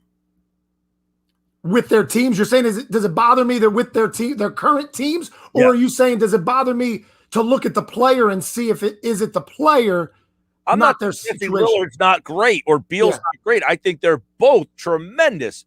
But, people want Simmons out. As bad as Simmons was, Beal could not knock them out. Couldn't knock out the Hawks, you're saying. You don't believe. They lost the Sixers. Oh, to knock out the Sixers. Well, right. Yeah, no. Yeah, but again, it's really just comes down to you've got too many other factors. It's not just a player, right?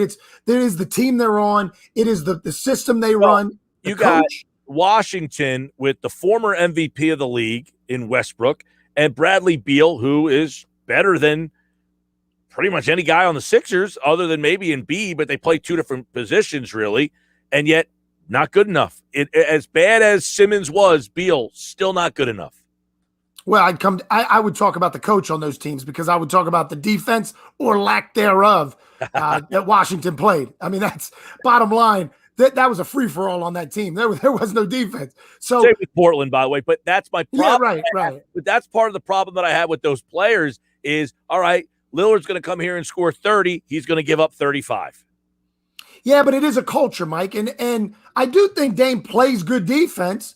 I think he will play better defense coming to a team with a guy like a Doc Rivers who emphasizes that. And let me preface by saying, I don't have a problem trading for Dame Lillard or Bradley Beal. Those two guys I will sign up for and say, you take that shot to change it. But it's when you tell me I'm trading Ben Simmons for C.J. McCollum. You want to play defense with C.J. McCollum and Seth Curry together in the backcourt? I mean, that's going to be horrible. No, it'll never happen. I mean, that's one of the trades is hey, just trade it for C.J. McCollum. He scores 20 points a game. Or one of the talks that's out there, trading for Andrew Wiggins. Well, Andrew Wiggins plays Zippo defense. Yeah.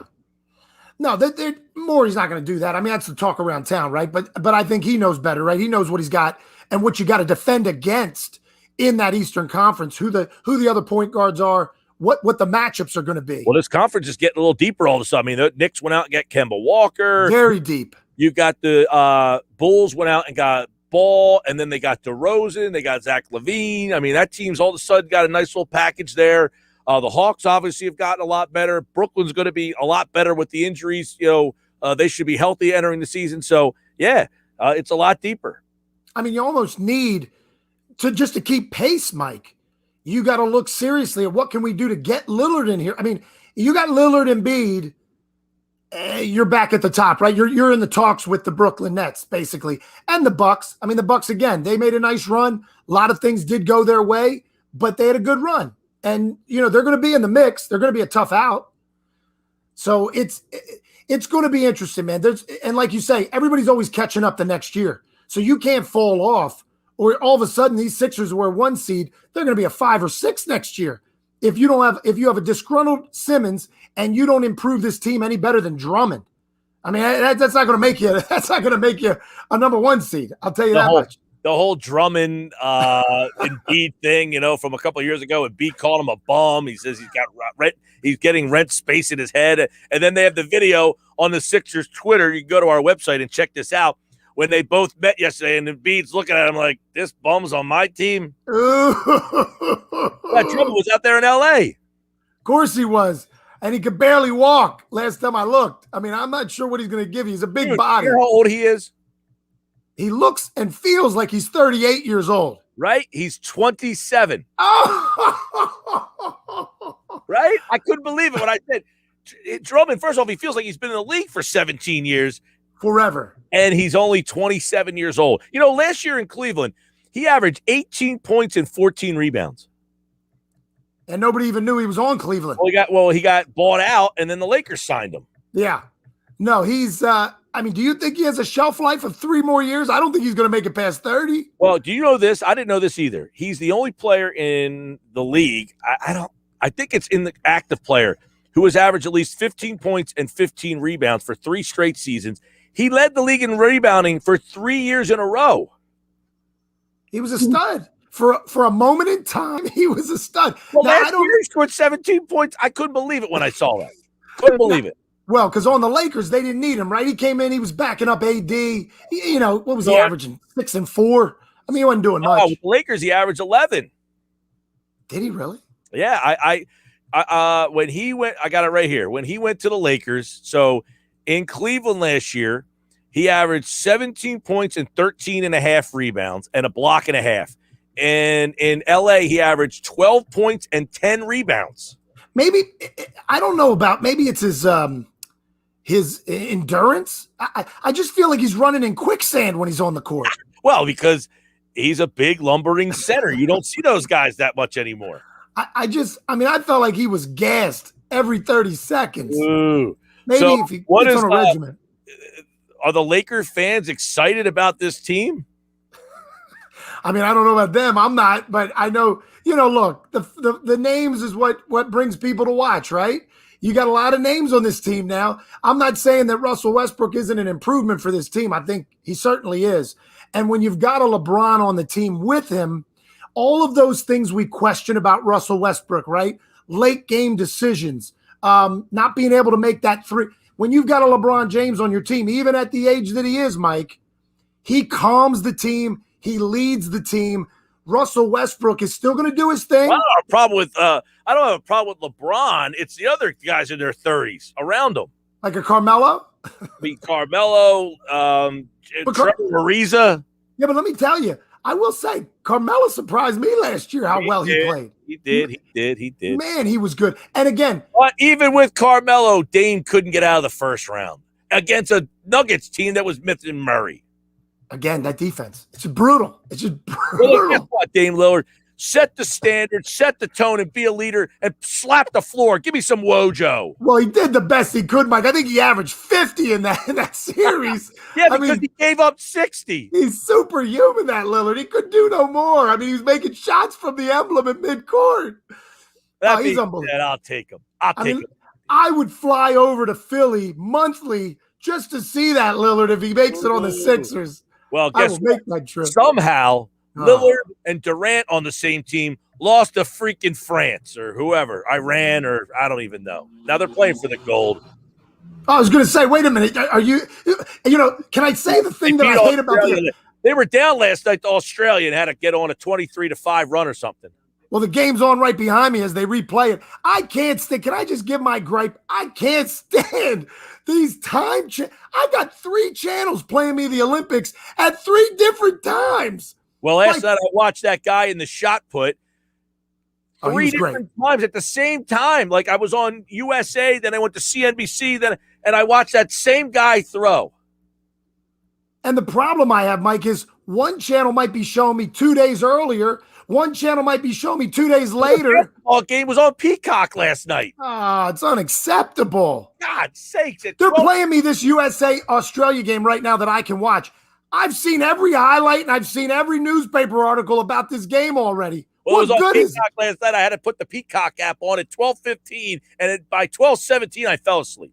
Well, don't I have to pay for that? Nah, if you have Xfinity, it's free. Yeah, guess what? I don't have Xfinity. All right, I gotta go. All right, buddy. See you. Peace. All right, that's our rank report. That was fun.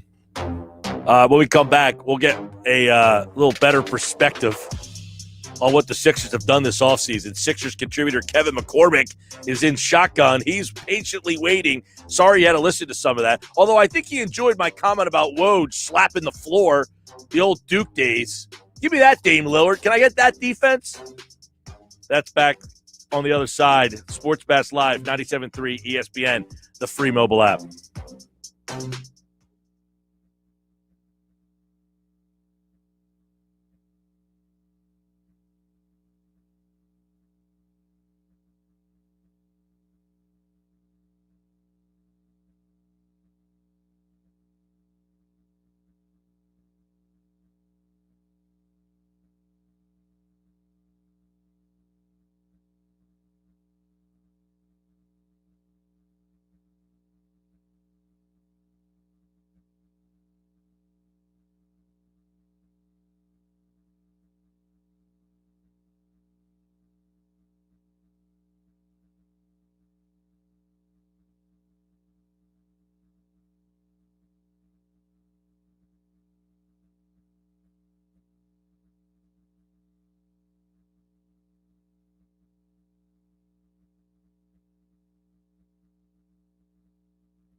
Sports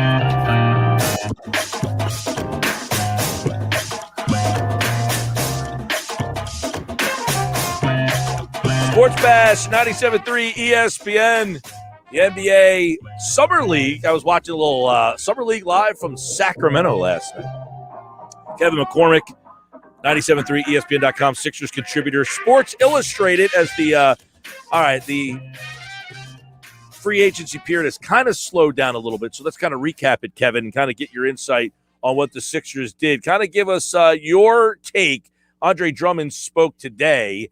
Give us your take on the fit of Andre Drummond. What's the message behind the signing? Because my first thought is, okay, here's a guy who's an all-star, productive player, still could start if Embiid goes out.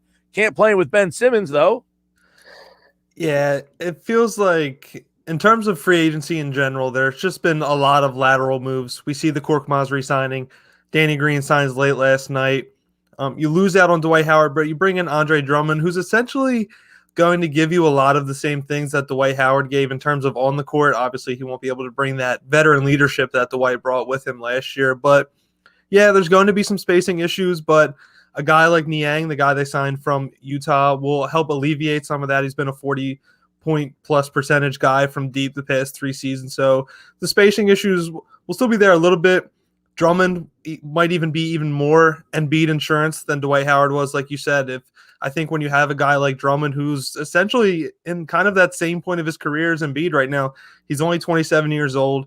Like you said, multi-time all-star. He won multiple rebounding titles almost with his eyes closed. I feel like this is a move where kind of big picture-ish, if you want to get Embiid through the regular season fully healthy and have him at his peak heading into the postseason, having a guy like Drummond behind him, even more so on a veteran's minimum deal, I think is incredible value and could end up being one of the best value signings of this offseason.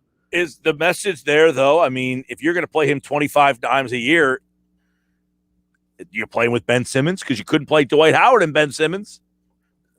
I would say the biggest question is Ben Simmons even going to be here by the time? Do you make this move with the thought in your mind that Ben Simmons isn't going to be here? I think there could be some a little bit truth to that. Obviously, the trade rumors kind of simmered down a little bit with free agency being such the frenzy that it was. But listen, you were talking about the Olympics right before I came on, and that is kind of the big domino now. Once all these guys come back, Damian Lillard even more so. Once he's back with Portland and in the room with them, it feels like that's when the trade rumors and the talk around him is going to start picking up again. So who knows? Maybe this was a signing made with the fact of maybe Ben Simmons isn't going to play here next year, and they're eyeing, a better fit alongside a point guard who's a little more natural to the position than Simmons. Georges Niang, you mentioned, we had Keith Smith on earlier. He talked about this being a massive upgrade, in terms of what Mike Scott brought you. You essentially had no backup to Tobias Harris last year. How do you like the fit of Niang here with this team? I think the fit is great. He's a drastic upgrade from Mike Scott. I think his three-point shot fell way off the deep end in the past year and a half. And after Game 7, during his end-of-the-season press conference, Doc Rivers talked about that exact issue of he felt the lineup got small at the power forward position when Tobias Harris came off the floor. And I think Niang is somebody that can rectify that. He's 6'7", 6'8". He can shoot the ball. He's phenomenal off the catch. And listen, today's game, you can never have enough shooting, even more so in lineups that are going to have some spacing concerns. You're talking about the Drummond and Simmons fit. Matisse Thybulle's still going to be in that lineup as well, even though he's impressed a lot in the Olympics. His shot come and goes. So I think having that kind of elite guy off the catch who can just space up, whether the wing on the corner, and being an effective outside shooter is going to drastically help that second unit. Also, you bring back Danny Green. Talk about why, some people, I said it all last year during the playoffs, Kevin. I thought losing Green lost them the Hawks series. I know as bad as Simmons was, the spacing was a huge issue. They just did not respect anybody else that was in that corner the way they had to respect Green. And I thought losing Green maybe would be at the top of my list of why they lost that series. It definitely is up there. And listen, I was a big supporter of Danny Green all season. I thought that he was arguably the biggest unsung hero in the Sixers starting lineup. And I really feel that the team wasn't in a position to lose him in free agency. You talk about the fit on the floor and how lethal he was in the corner. Another thing that he brings is that composure, that leadership. He's a guy that's been there before. And when you have young stars who are looking to turn the corner, the best type of guy to put around them is someone who has seen success in the past. And Danny Green has done it on multiple different stages. And I think it was apparent in that Atlanta series, not only what you were talking about from a spacing perspective, but just keeping even keel. Doc Rivers talked all season about how Danny Green was kind of that mood stabilizer. He was someone that never really got too high and never really got too low. And when things got shaky towards the end of that Atlanta series, they really needed somebody like that on the floor. And as we know, Danny Green was limited in a walking boot on the sideline. So I think it's a great signing, great value bringing him back. And, they really weren't in any sort of position to lose him, both on and off the court perspective. Yep, and Korkmaz gets a deal to come back, so you obviously bring him back. You got Green back. Yang's a better shooter, so you add a little bit more shooting. Is Daryl Morey done, or is there something big still up his sleeve, Kevin McCormick, or is this essentially it? I would have to say there's still something at play. They have essentially one roster spot to work with, but if they're either going to leave that one open or it's going to go to Charles Bassey, who they selected in the second round. But after seeing how things went last year, I don't think Daryl Morey is of the mindset of let's run it back with some new pieces and see if it works. Something still feels like it could be at play. The Simmons talk has gone on all offseason. I think up until training camp, we are going to hear Simmons chatter, and he's going to try to move on from Simmons to see if he can find that needle mover. And I think that needle mover is Damian Lillard. Listen, looking at the free agency as a whole, the Eastern Conference got better both at the top and that sort of middle class when you're looking at your Chicagos and your Miamis. There's going to be teams around them gunning to jump them in the standings, not only, trying to compete with them at the top with your Milwaukees and your Brooklyn. So I think Daryl Morey is far from done, and we still might see that big splash that he's known for. All right, so if he can't move Simmons or doesn't get the deal that he wants, or, is this the team then? This is what he goes back with? To start the season, maybe, and then I think you try and regroup at the trade deadline. We saw last year he was in the mix for Harden, so I don't see him coming off the ledge of wanting that all-star caliber player in return for Simmons.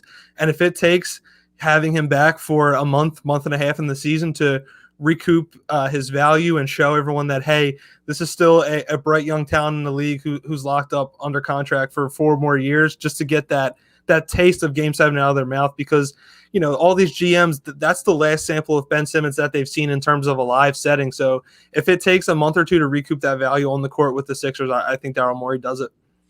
That will probably upset a lot of fans, don't you think? I think so. Not trading Simmons, if this is the finished product, I guess. Well, the finished product to start the season, I think with a GM like Daryl Morey, there's always going to be that constant tweaking and trying to find that adjustment. And while it may upset some fans, you also have to look back on the fact of the Sixers won the Eastern Conference last year.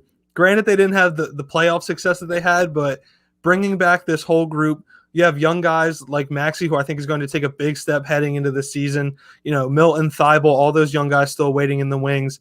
Joel Embiid will be fully healthy again. He arguably was the MVP last year. Tobias Harris also coming off a career year. So while running it back may not seem like the ideal scenario after how things went down in the postseason, I think it's far from a negative.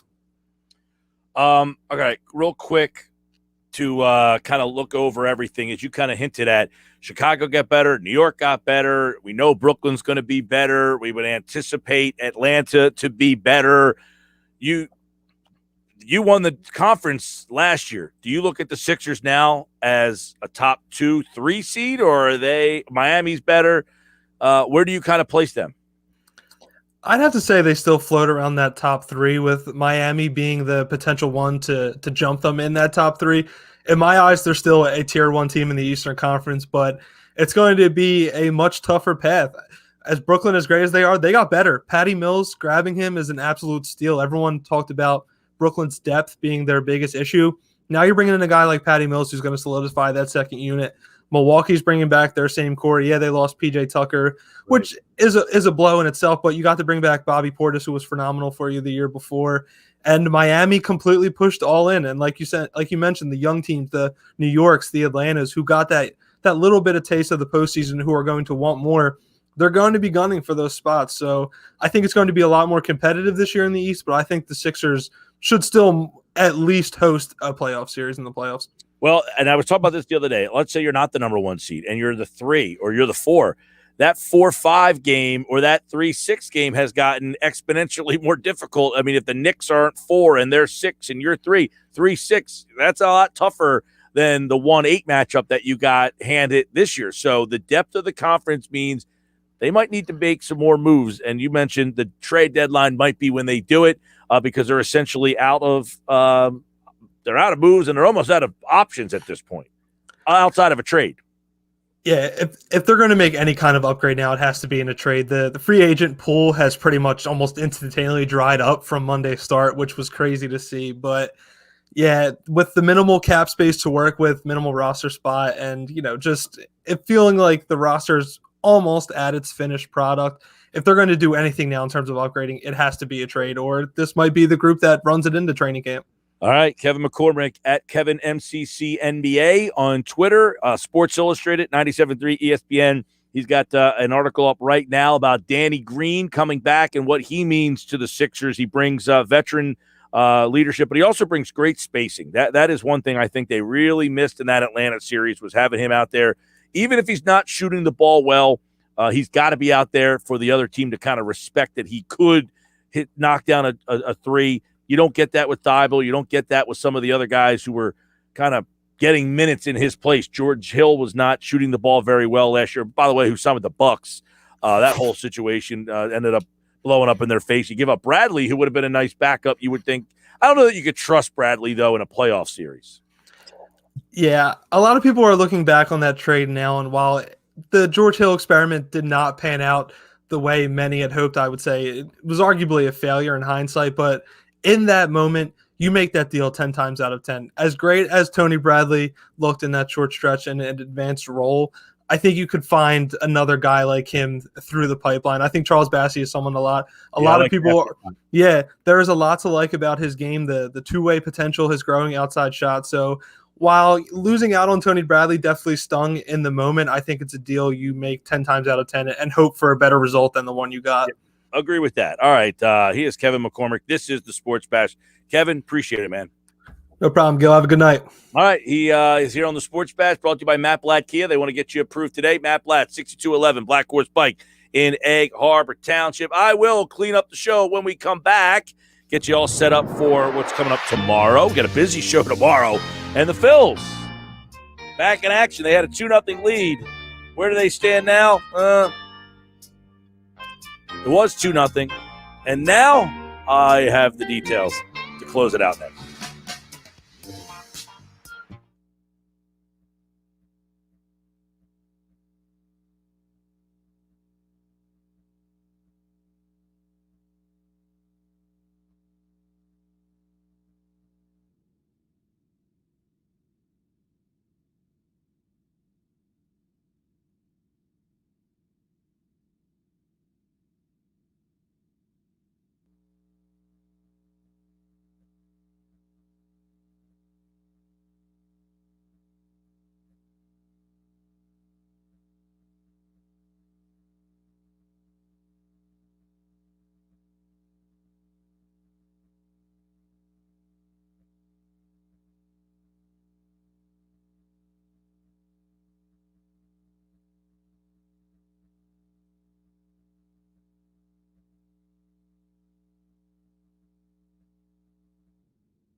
All right, time to wrap up the show with, I told you earlier today, Daniel Jeremiah from the NFL Network, right? He is he used to work in the Eagles front office, and the Ravens front office.